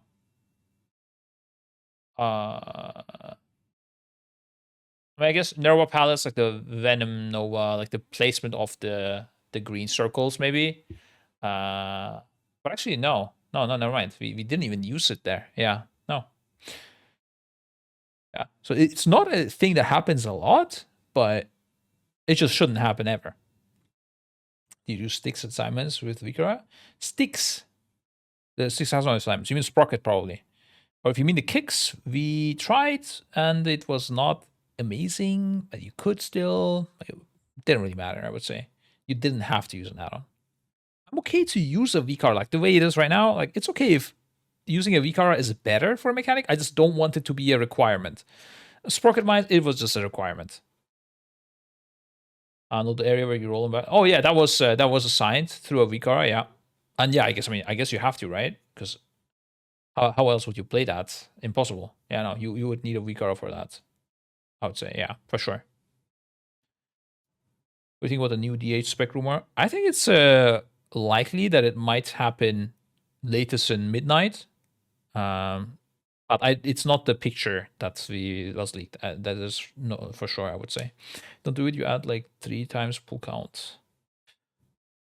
I mean, you can assign it another way probably without the use of a VCAR or something.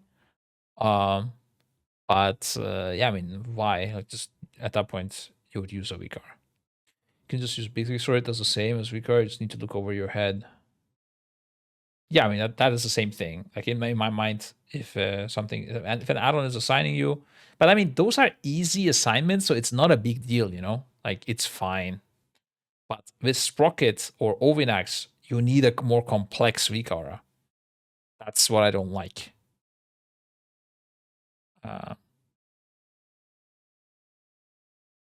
Yeah.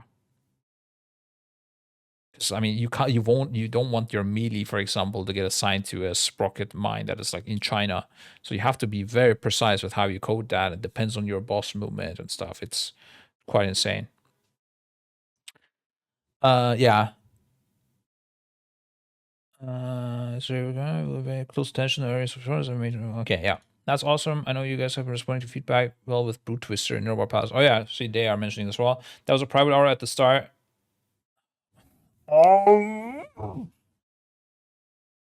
Bro, this guy who wrote this, bro, who wrote this article, or who made this interview. I just want to note it down for later. Just if I ever meet this person. When I have a talk with him. Does it say anywhere? Fuck, it doesn't.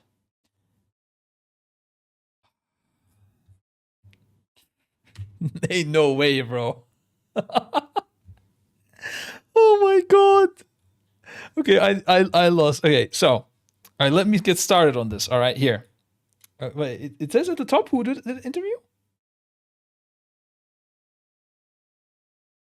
No, it doesn't say who's. No, not the developers. The guy who thinks it was amazing that they changed the thing from private aura to something that add-ons can detect. Okay, at the top. Oh, it's posted by Wowhead. It's just with Wowhead, boys. Or I mean, if you see it, just tell me. I don't know. I don't see it. First line at the top. Like the people asking questions, I don't think I mentioned. Read. Lead designers, True and Taylor. Yeah, guys, I don't care about which devs these are. These are the designers. These are the devs. I'm talking about the person asking the question and commenting here. This guy. Or like this guy, you know? Because this is full troll. He's asking who asked questions. Yeah, that's what I'm asking. Oh, is it from Marcelian? No, this is Wowhead's exclusive interview. Okay, everyone flaming me for not reading. Meanwhile, nobody's reading. And nobody's listening to what I'm saying as well. God damn it, boys. Need to go. People have been using too many VCARs in this chat. They forgot normal functions. Maybe I should communicate this way. I don't know. I don't know how an air horn sounds. But yeah, I would have made that sound if I knew. Maybe that's when you realize. Make it a TTS. Yeah, okay. I am talking about the. Is that a TTS sound? I don't know. It's fine. I can't mimic TTS. It's too hard. Yeah, soak. Soak. Soak. Okay, you guys get it now? Tag one. Ask question. Okay, it's fine. I don't want to like. It's not like I want to like punch this guy or something. Yeah, but it's just okay. So Brute Twister. What happened there was the egg hitting mechanic. It was a private aura initially. Okay, so that makes you think they want you to just kind of YOLO that, right? That's the private aura mentality. You want to like look around you and find where to go to one of the marked eggs. Cool thought. But of course, the problem is if they give us enough time to be able to do that, that means we're going to press the private aura macro and we're just going to use add-on communication to detect who has a debuff and just use a weak aura to it for the assignment. If they give too short time, people are not going to be able to look around because there's 8 fucking debuffs. How are you going to... And there's also, you want a 2 on each egg. And it's not that you want to go on any egg either. You want to go on specific eggs. So that's too hard as well. So it wasn't really solvable with private aura. And the problem wasn't the fact that this was a private aura. The problem was the way this was designed. So them fixing that was not awesome, because that means we just need to code instead of play.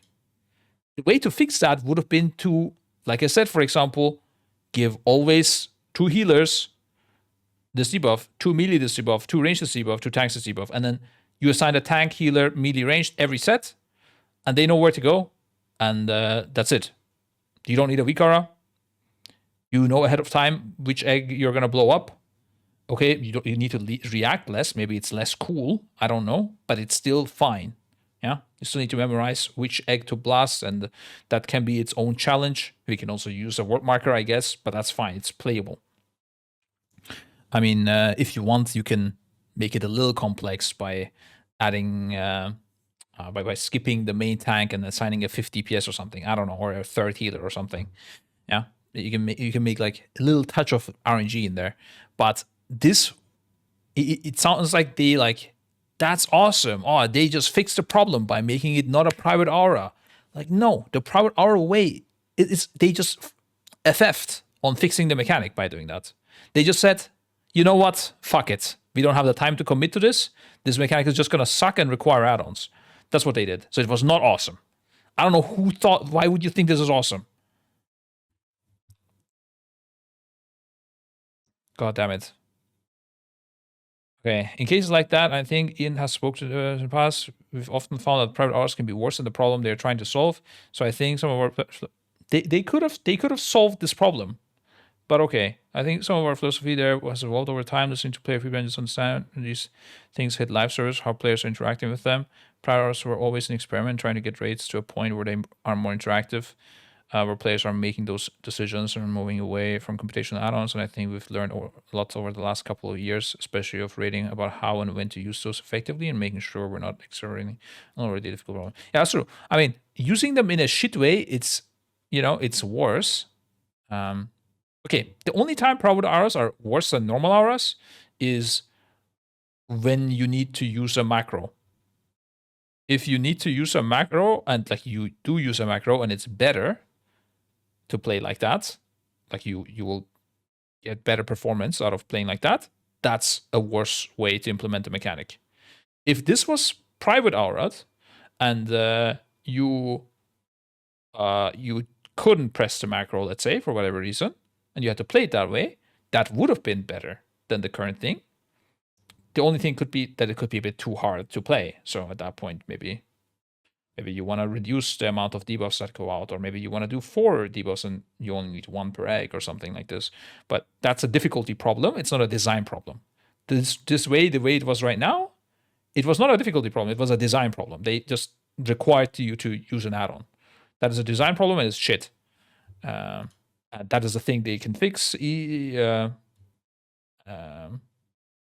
guess I can fix the difficulty problem easily as well. But yeah, they just like FF'd on fixing it in a way. And TLDR, it was not awesome. I don't know who thinks this was awesome. This is just ridiculous. But yeah, glad private R is going away anyways when we get rid of add-ons. It'd be weird, but you check out my DMs on Discord for ideas. I did actually. Did I not respond? I'm gonna bump it up so I respond, or you bump it up so I respond. I did look all of them.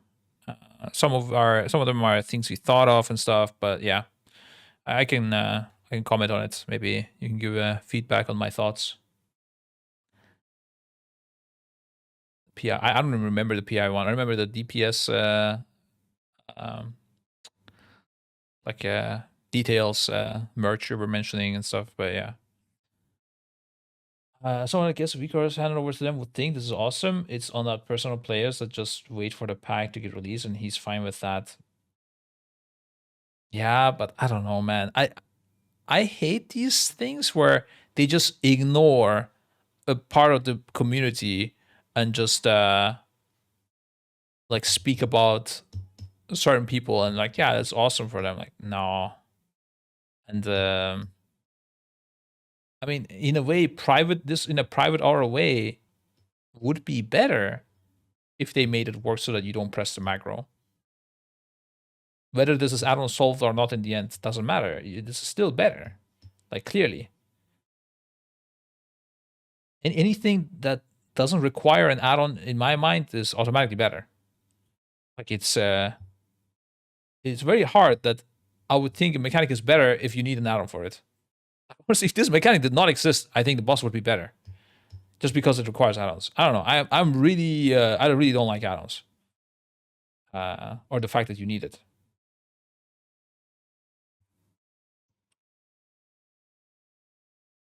I think if the AoEs around players were color no win acts, if they were PAs, you wouldn't need add-on. Just play the game. Exactly. Yeah, you could do that as well. Each one has a different color. Just Blizzard doesn't do that. That's why I was saying the targeting, but that's another fix. You know, I don't give a fuck which fix they use either. I want to see it, bro. They can just there's many out there. It's also this is not an unsolved problem as well. It's not like, ooh, this is some like crazy new technology. We don't know how to fix this. Like, no, there's other games doing the same thing. They know these games. I don't know. Yeah, it's fine. I feel like I'm getting angry. I shouldn't get angry. This is a PMA stream, guys. We're providing feedback. We're not flaming. Honestly, I wasn't even mad at the developers, bro. I was mad at the guy saying that this was awesome change. Like, come on. this is what tilted me. I'm okay with the developers. You know, they have their time. They try to do their best with their time available. Like, it is what it is. They do some good stuff. I don't even mind the developers. So yeah. Sorry at the developers if it sounded like I was flaming you. What's your favorite boss to progress ever since Rem merged with Method and Legion? Whew. Hellia was pretty good. I was playing Surrender to Madness and Raid Leading, and we got my first world first. So Hellia was pretty cool. I mean, Amir Sil was lit as well, guys. Amir Sil is just the race itself was so good. I don't know if you're ever gonna get anything like that again. That was insane, bro.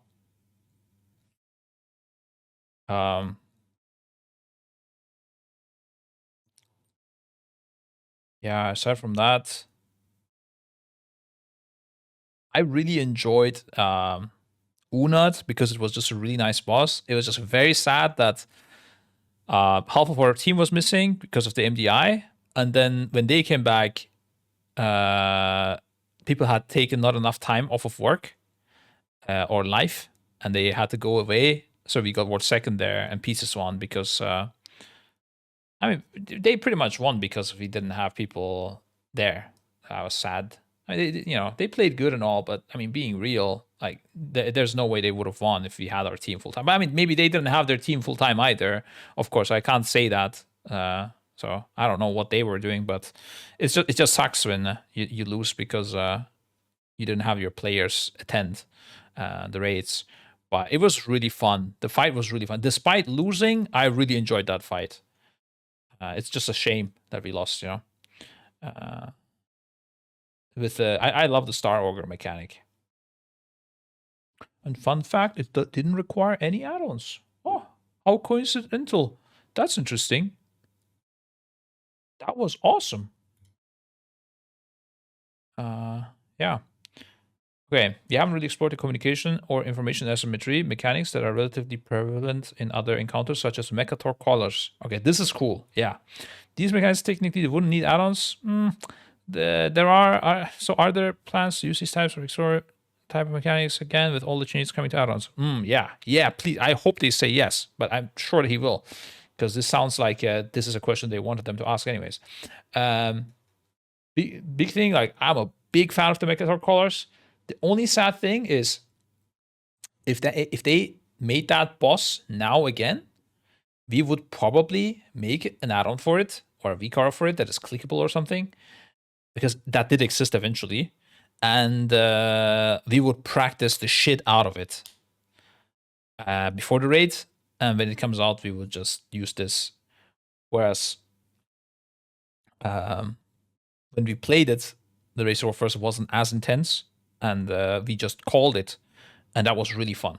So I hope that comes back, and I hope we just call these. It would be so good. Do you think that you may get another Alex boss next year in a sense that it's not that hard, and do you think about playing around it? I don't think so. I'll be very, very, very surprised. And I mean, there's nothing to play around it. I mean, we didn't lose because Galivix was easy. We lost because we didn't play good enough. So it's there's nothing to play around really. Just had to play better on Muggsy pretty much, and just better overall. One arm we also didn't play as good as we could have. So yeah, the Galivix being easy, I mean, you know, maybe it would have given us a chance to catch up if it was hard or something, but it has nothing to do with the Race War first, really, like, result. I mean, you know, anything could have, I guess, technically, but like that's not why anyone is mad about Galivix. The reason people don't like Galivix being easy was because the end boss shouldn't be easy. You know, that's it's just not as epic. I mean, you even saw like even Liquid when they killed it in the God of War first, they were confused. You know, it's not normal. This isn't how it should end. Something's fucked up there. To be honest, if team had a last minute healing requirement, it would be us winning since we would be first on Galley.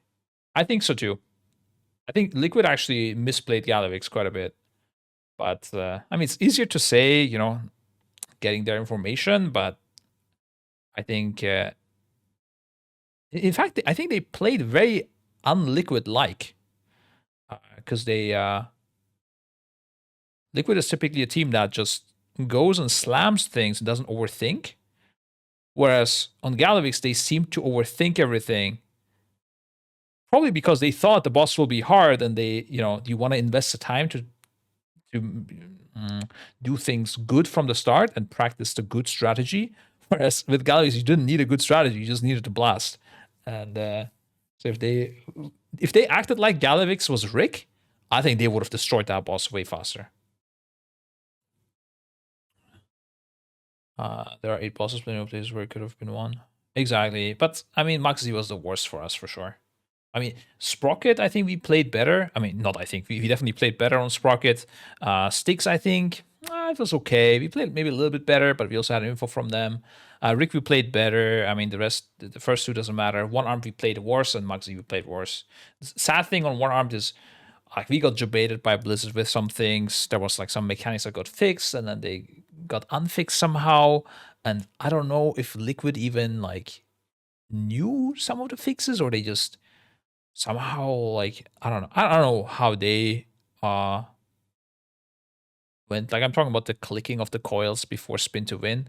That was basically working differently, where it was extending instead of refreshing the timer, and that made it not good to click them before spin to win. So we thought that was still the case when we got to Mythic, and we didn't test it again. And Liquid seems to just act like it never was a thing and just played like that. And I don't know. They also played our rotation from PTR, which I'm hearing they got it leaked. I don't know. I don't know. It's just sad because I feel like we had the better prep for that boss, and then we played worse. But I mean, that's obviously our problem. Stuff to fix. But also, I mean, it wouldn't have like that. That is not a big deal, right? The big deal was Muggsy. I think on Sprocket we also could have played much better, like I said, with a different healer. If just we know a guy was still in sub 50 pulls, that would be a no sleep day. Yeah, for sure. If he had not slept, I think we would have had a small chance, but it would be quite hard. It would be a more interesting race at least. But I did, as we went to bed, like we literally ended the streams and people are standing up. I told Roger, man, are we doing a mistake here? Should we just do an all-nighter and just blast and see where this goes? And we're like, I mean, I guess like everyone is just, some people are already gone to hotel now almost. Like it's, I guess, whatever. Like we just have to pray that it doesn't die. And then we wake up and it's dead. Yeah, is what it is. But I mean, yeah.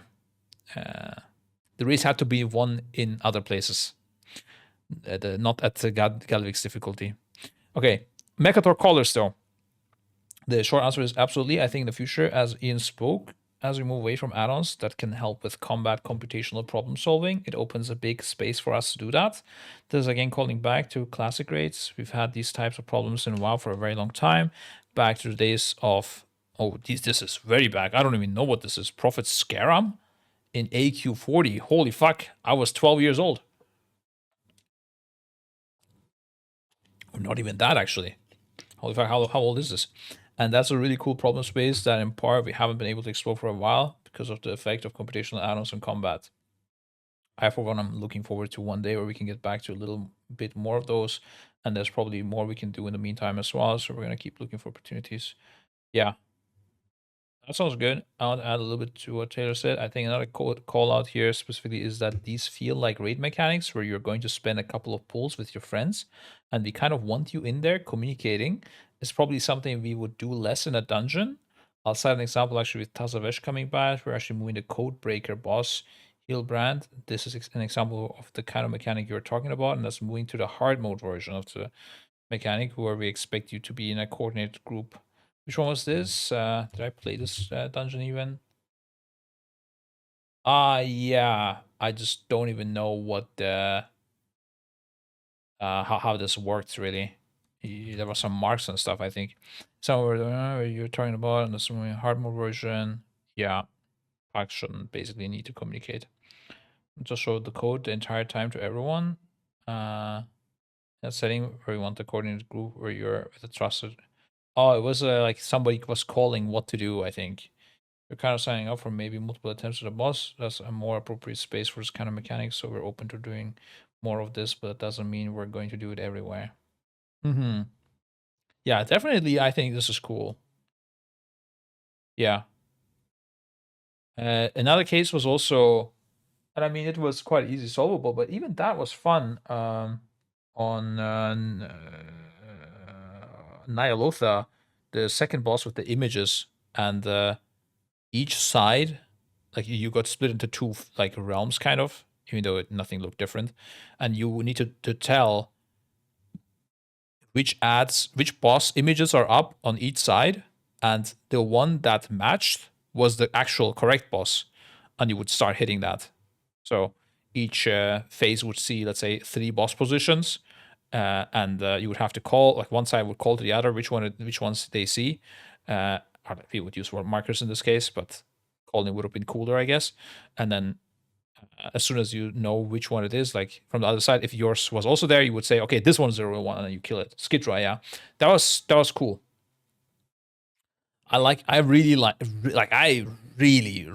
like this kind of bosses communicating to solve a mechanic. I think it is the most fun thing for me in this game. That's why I like Mecha Torque. I don't know. Um, I'm not a big like super fan of the Mists dungeon, like which path to go. I don't know. Something about it that I don't like. I guess it's because maybe the healer is doing it solo. Maybe I would enjoy, and also like it disrupts your DPS if you want to do it as a DPS. It's a bit weird. I don't know. I would like it typically, but that's why I don't like it. I think because the healer is soloing it, or you would lose damage. What if we make it clickable Vicar on second screen for his mechanics though? At that point, just get banned, bro. I think. I think that's when they should ban us.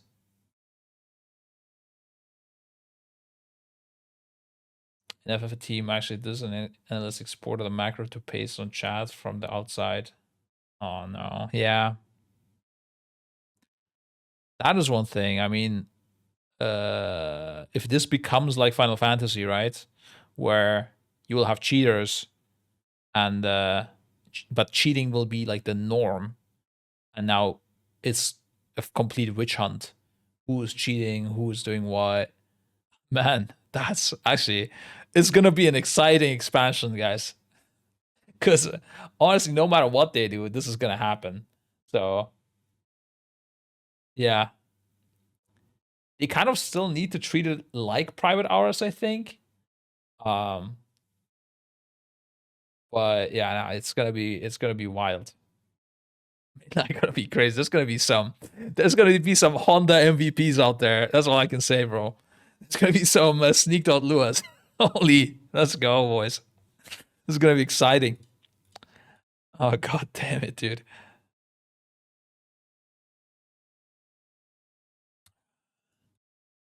Looking ahead to Mana Forge Omega. Do you feel like the future of raiding relies more on throughput checks like One Arm Bandit?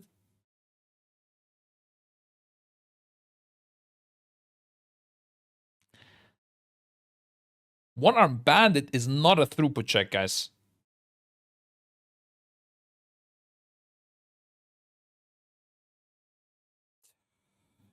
Okay. Touched on this. Some questions great, some of them not great. So we touched on this. Are mechanical checks like Galvix? Okay. Touched on this a bit earlier. Maybe I'm taking the easy way out here, but the short answer is both. Improving your character, gaining better loot, coming back the next week, having put in that effort throughout the end game is going to be a core part of WoW. That's really the core at the heart of it. I don't know. I don't care about the question or the answer really. A really good encounter and at large, really good raid has all types of different. Of course, I mean, yeah. Yeah, no, it's whatever. It's fluff question. Are there any plans to change the way the Mythic Raid lockout works? That's interesting. No plans. Well, there you go, guys. That would have been good, but we're not gonna do that. No plans to announce at the same. Oh, to announce. Would love to hear feedback on how players think the Mythic Raid lockout is working for them, but messing with Mythic Raid lockout is a delicate thing. Communities really form the heart of World of Warcraft, and messing with something as core to how people schedule their weeks or schedule their social groups. That's something that we want to do very deliberately with a very clear goal in mind and take a lot of care in how we approach that problem. Yeah. After Hall of Fame just turned into heroic lookout for me. I think earlier than Hall of Fame. My opinion is to stay as this is. I mean, if you have a guild, then yeah, like it doesn't matter really too much, let's say. I mean, especially if your guild has a bench and stuff. But if you don't have a guild and you want a pug, I mean, it's staying like this is horrible. Or if you're not raiding Mythic, I think it's also way better for you if this changes, because then you might actually raid, because a lot more people are going to Mythic raid if they do change this. Yeah, here my classic answer is they should have a competitive period in the first X weeks. There's a set of rules there, and then after that time is over, a lot of those rules are softened. That would include the lockout change. It could include, I don't know, nerfs to the bosses. It could include, I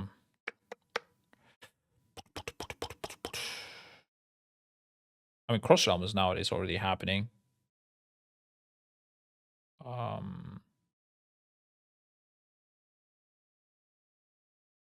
I mean, I guess nerfs to the bosses is quite a big umbrella.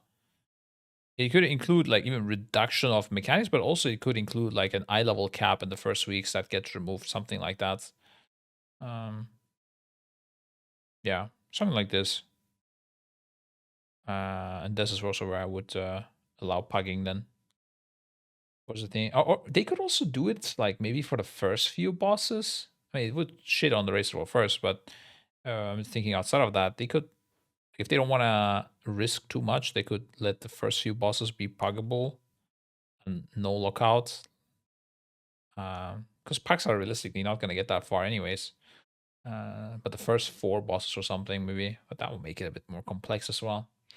After top 100 kill the boss, lockout change. Yeah, maybe. Versus a guild and community game, changing locales is just a disaster. I disagree. I mean, WoW also had a lot of times where you did a lot of pugging. I remember back then, dude, in Wrath of the Lich King, people were pugging the Lich King raid. And that was actually so cool. Because my old realm, no one would pug this much, but on Storm Scale, where I swapped to eventually, it was a lot more higher population, that realm, and people were pugging the raid. And I was like, damn, bro, that's crazy. I don't know if it was heroic or normal. I didn't care. That was already impressive enough that people were pugging this raid. So I think pugs are pretty cool. I like pugs. No lookout on first shoot and need 14 splits for second boss bow ASAP. Yeah, I mean, that's the problem with doing it from the first week. Oh, wait. If you do competitive mode, it could include. This is rough. It could include the global release as well on those weeks and different patch cycles for those, I don't know, first month or so. I don't know, guys. You're saying it, not me. You wanted this. Okay, what is the thing you're most excited for in Ghost of Koresh? I'm going to say Taylor's answer. Steal this. Taylor's answer. Dimensions is awesome. You haven't seen a boss like this before. And I'm going to cheat and do 2 things. I actually think our dungeon pool is awesome. Oh, I like to say 2 things. I don't know if you've seen it yet, but it's going to be a great season. Yeah, okay, we've read this. Yeah. Holy shit, this second interview took some good time. All season 3 tier bonuses, stat bonuses. Oh, I don't mind. I'm gonna take a look at mage. Yeah. Fire, comet, storm, ice. Oh, all the spells that I don't like. Harsh fire, burst, deal 10%. Now apply ignite at 150% effectiveness.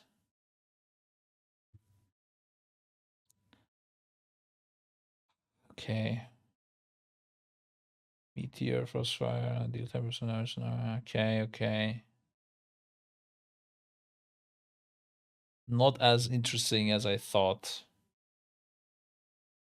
That's 2-piece. Hold up. There's more to this. Arcane and frost. Yeah, I also need to read this in a bit different way. This is fire. This is arcane and frost. What?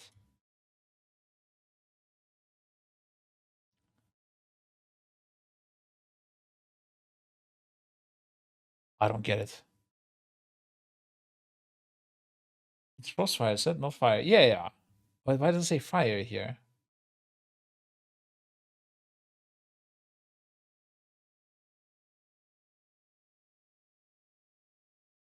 Wait, this is the fire version. I think this is the frost version.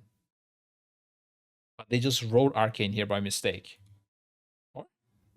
How does frostfire have an arcane spec? Yeah. Ah, okay. They just yeah, I don't know why this were like this, but it's okay. They made like one the main thing and then the listed others in the other one, I guess. Okay, so it actually for frost firebolt will now apply ignite. That's crazy. That's wild. Holy. Okay, but I think the 4-piece I think will be the interesting thing. Casting Glacial Spike has a 100% chance to also cast a Pyroblast at 100% effectiveness. That does sound cool, I must say. Also sounds like you have to play Glacial Spike, I guess. Casting Pyroblast has a 20% chance to also cast a Glacial Spike at 100% effectiveness that doesn't root. Glacial Spike now benefits from Ignite. Benefits from Ignite? What does that even mean? That it will, I guess, add Ignite. Interesting. It's cool in an RP way, but I always liked when tier sets influenced your gameplay more. I don't know. I wish they would bring that back, but I get it. I mean, it's they didn't want this what do you call it? Like temporary power or something, whatever they call it. But there was a buzzword that everyone hated for some points, which I didn't understand. Um, why people hated borrowing power. Yeah, I liked the when tier sets came in and like they changed around your rotation, and it was actually interesting. Nowadays, it feels more like it's a percent DPS increase. Although with some with like Arcane, there was some Arcane charges returning and stuff, shenanigans, but still, or combustion being longer and stuff. But yeah, I don't know. Yeah, I guess the last one was not bad. You also get hyperthermia. The last one was okay, but this one I don't know. I don't. It sounds cool, immersive, but that's about it. Okay, Spellslinger. Arcane Blast damage increased. Direct Splinter damage has 50% chance to grant Arcane Harmony. What was Arcane Harmony again? Stack of Is that just Arcane charges or damage to Arcane Barrage each time? Oh, a stack of Arcane Harmony. Okay. I guess just you have a lot of splinters, I guess. I mean, yeah. Okay. Sure. Yeah, no, it's fine. It's a 2-set. Iceland's nice damage increase. So cold front. What the fuck is cold front, bro? Wow. Fires a frozen orb. For every. Oh, this one. Yeah. Okay. Sure. Okay. Arcane Orb has a 100% chance to grant a stack of Arcane Harmony. Stacks up to 5 times. Interesting. Yeah, that's. I like this more. Yeah. Cold front summons a frozen orb. Uses spell damage by 10%. Okay, or user damage. This is a bit better, I would say, yeah.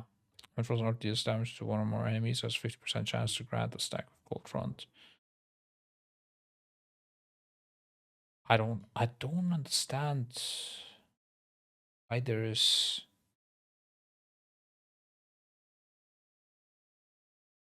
Why is there 3? Oh, the fire one is fake.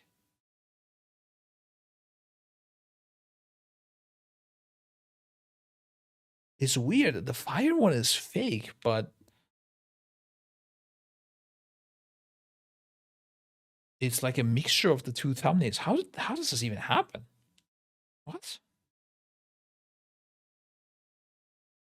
It's the first sentence from Arcane and the second sentence from Frost. What? How does this mistake even happen? I don't even know. That's just crazy stuff. Okay, some sort of I don't know, assembly code malfunctioning or something. I don't know how this is possible. AI. It's a bug. Yeah, but it's a thumbnail. How do you bug a thumbnail in this way? You know, if it said the same thing as Arcane, I could see that, you know, as a bug. But grabbing the first sentence from one and second sentence from the other is kind of weird. Made Sun Fury. Spellfire sphere spell damage bonus increased by 1%. Arcane faces 20% exceptional spell while consuming Spellfire Sphere. Wow, that is very boring. When your Phoenix expires, it empowers you further beyond, granting lesser time warp.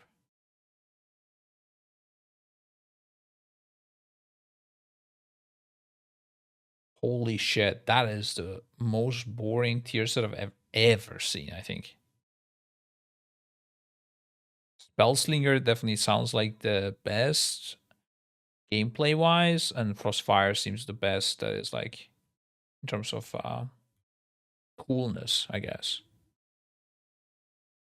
Ask ChatGPT what tier sets to make. I will be shocked if Blizzard is not using AI for some of these.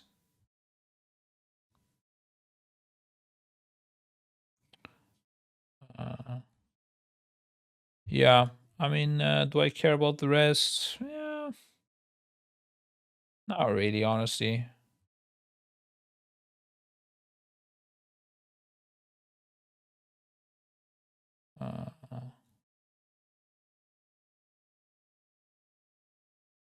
This is interesting.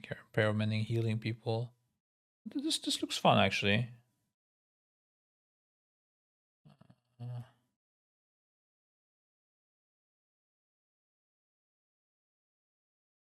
Holy. Void blast damage used by 40%.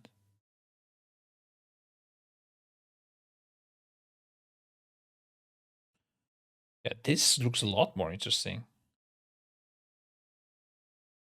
Causes torpedoes to grow, collapsing void increases entropic source damage by additional 30% damage by an extra. This looks a lot nicer. The priest one. Or Archon, Shadow.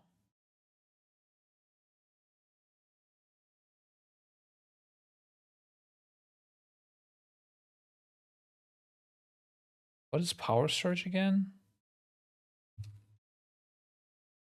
Wow. Holy shit. Is this some sort of new spell? Shadow. Oh, it's just the additional shadows. Oh, okay, so just during that, if you every 2 casts or during play. I see. The tiny sanity over 5 seconds. HP additionally increases. So you turn into like a devouring plague machine during the halos. What is resonant energy again? Damn, bro, there's so many spells nowadays and buffs. Oh, it just. Is this a shadow spell? Does this exist? Oh, damn. Oh, enemies damage by your. Okay. Yeah, okay. That makes sense. It's just damage for your. I see. Oh, and you're definitely doing more damage as well. Yeah, that's cool. No, I think the priest ones look really nice. The mage ones, I don't know. Except for Spellslinger, not as fun. Okay, we don't want to look at it too much. Go next. This looks more fun. What is this? This is DK. Holy shit! How many versions are there? Is this like no way? Is there an LFR tier set? Is that what this is? Wait, which one is the LFR tier set? Oh, bro. They could make it look a bit worse, or I don't know. LFR. I feel like LFR people, they don't deserve fun. I feel like PvP one looks good. I heard PvPers are really mad because they got a bad mount. Bro, must be shit to be a PvPer, man. You already get like nothing, right? Blizzard's already shitting on you, and then on top of that, they give you a shit mount as well. Like, it's not the mount that is the problem. It's more like it already sucks, and they're like not even giving them the mount. You know, if I was a PvP, I would be a very sad person. I have no idea why they play, honestly. The only reason to play right now PvP, I feel like, is just like if you're a streamer or influencer or something, just got stuck. Like, you're much better off playing other games with PvP. I don't know. But I guess you're so good at it now because you've been playing for so long, like, it doesn't feel good quitting, I guess, because that's something you're really good at, right? Okay, wait. We look at the others. DK, Demon Hunter. Ooh, there is a Voidy one. Is the LFR one. I'm guessing this is LFR. I'm hoping this is LFR and this is Mythic, right? I don't know. But DK one looks okay. Looks good. Mythic is a third. Oh, the Void one. Nice. Green is LFR. This one actually looks really good. It looks a bit like generic, like a Demon Hunter NPC. Something that Illidan would wear, you know? But or like a guard next to Illidan, like his highest guard would wear this. But there could be like 10 of them. Or this seems like more like a boss. Druid. Oh, look, the mythic one has extra effect as well here on Druid, which the others don't have. It's not a lot, but it's something, guys. We take the W here, I think. I feel like if it's a Druid, I feel like you can do better with Druid. I don't know. Not too impressed personally. PvP one looks completely shit, I think. I mean, this one looks okay, I guess. This one looks really bad. Evoker. People play Evoker in human? Oh, there we go. Oh, really? You get nothing out of it if you're playing.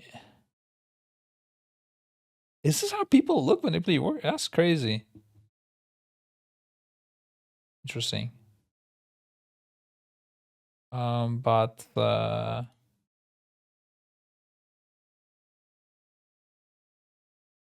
yeah, the feet are okay, but the rest I'm not impressed. I don't know what these orbs are supposed to be as well. Not impressed.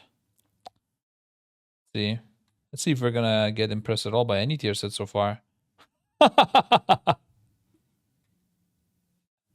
Yeah, I understand now why hunters are mad. Oh god, dude. Oh man, that's sad. Wow. This one actually a little bit unique, I would say. But I mean, it doesn't look like a hunter. That's the problem. It looks like a priest or something. This could be like the void orb type of thing as well. You know, like the void weaver thing. This doesn't look like a hunter.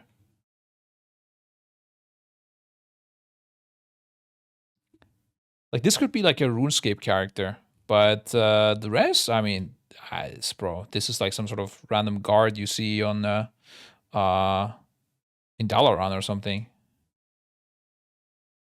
Yeah, that's a bit sad. I just see some people being like tilted about Hunter. Okay, Mage.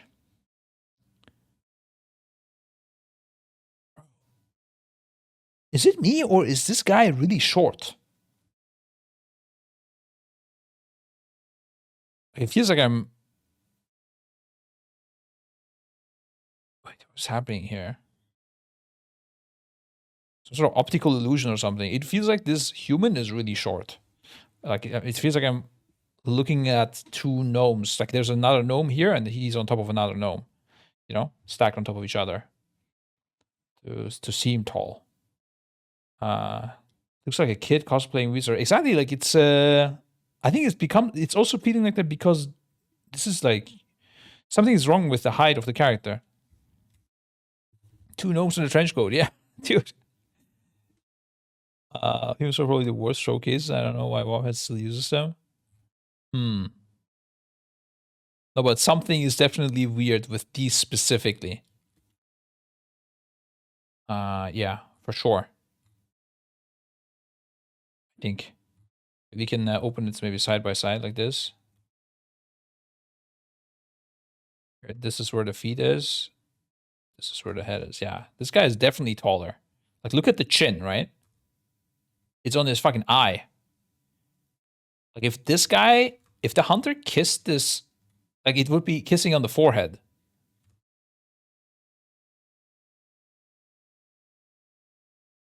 So, I mean, it is a Pride Month. Maybe that's something related to that. I don't know, but don't think so. Something is weird with this. And the mage set itself, I think this and the previous version look like complete shit. I don't know what happened here again, but I feel like something might be broken with this. I don't know, like the height as well is fucked up.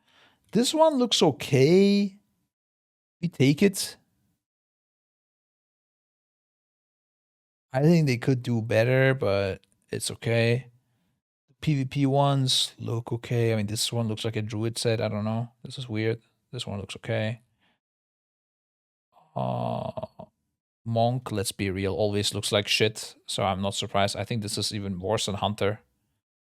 Maybe, I don't know. Yeah, I think, yeah. Or, I mean, they're both bad. Paladin, yeah.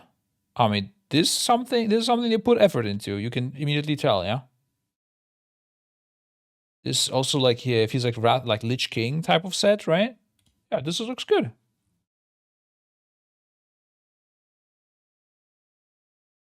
But I mean, you can immediately tell as well, right? Like this guy put effort, and this guy didn't. Yeah. I don't know. Weird how they can be so different in quality. It's like this one they did in house, and then this one they outsourced. You know, from some interns.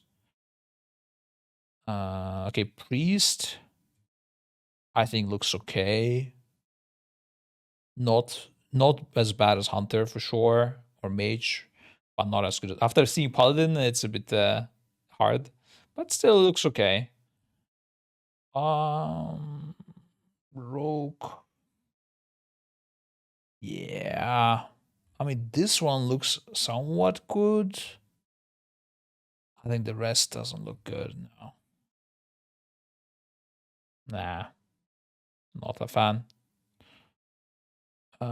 Shaman.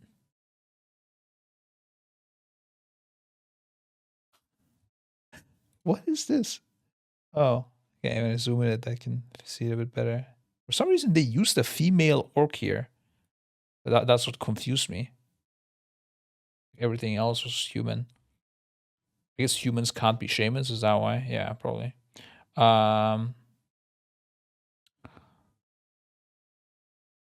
Yeah, I mean, they tried something here. I just like I don't think this lacked hours spent. It just didn't work out, I think.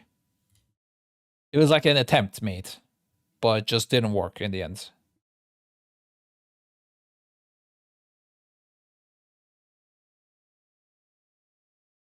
Cloak is also squished down. This is another, again, two gnomes in a trench coat situation.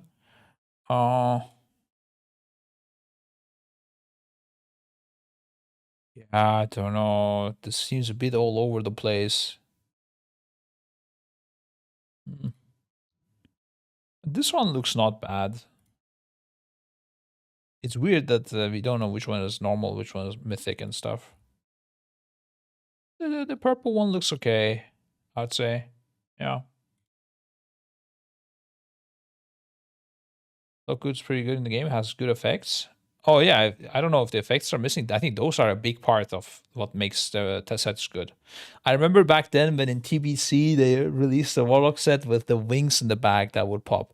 That was like game changing, dude. I was playing Warlock and I was like, holy, like, whoo, this is the best thing in life right now. You know, I don't know what the set did. I have no idea, but that effect was insane.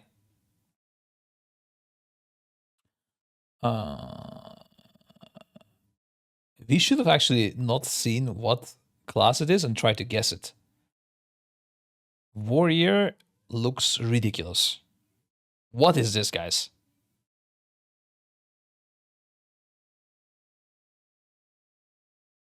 Like, is this is some sort of, I don't know, am I in a circus or something, or what is this?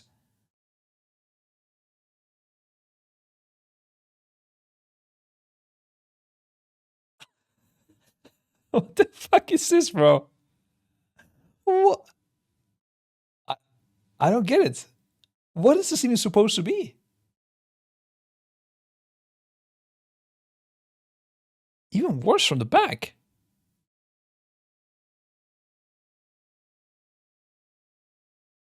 Oh, the pink one is the worst, but the other ones are not that much better either. Oh man, the red one would have been actually good without the thing on the head. If the chain hangs, oh, maybe. No wait, he provides the raid with Wi-Fi. Oh, that's interesting. That could be it. Yeah. Well, you think they hang in the game? Oh, okay. Yeah, then it could be better. I don't know. No comment. Oh, that's it. We've seen all. Yeah, I mean, Paladin clearly the best. But I mean, Paladin also has the effects, whereas the other ones don't. So it makes me think. I mean, maybe some of them do actually. This doesn't. It does look like shit. Yeah, maybe there's some better ones. Who knows? It's fine. Not the end of the world, guys. We can live with it. Oh, shit, my brain is ultra cooked. All right, thank you for the stream, guys, and see you tomorrow. We'll see what we do. We find something. Might as well host someone from the boys who's streaming. Gingy, of course. There's tons of viewers. This disgusting guy. We have Corona. We have Verb and Arxis. They're all at a similar viewer count. And we hosted Arxis not too long ago. I never hosted Corona. Let's send Corona a welcome gift. Alright, guys. Thank you and bye bye. Join the raid train to Corona. He's a new main druid player. And so far, been full giga chat, didn't fail a single mechanic, and been playing very good.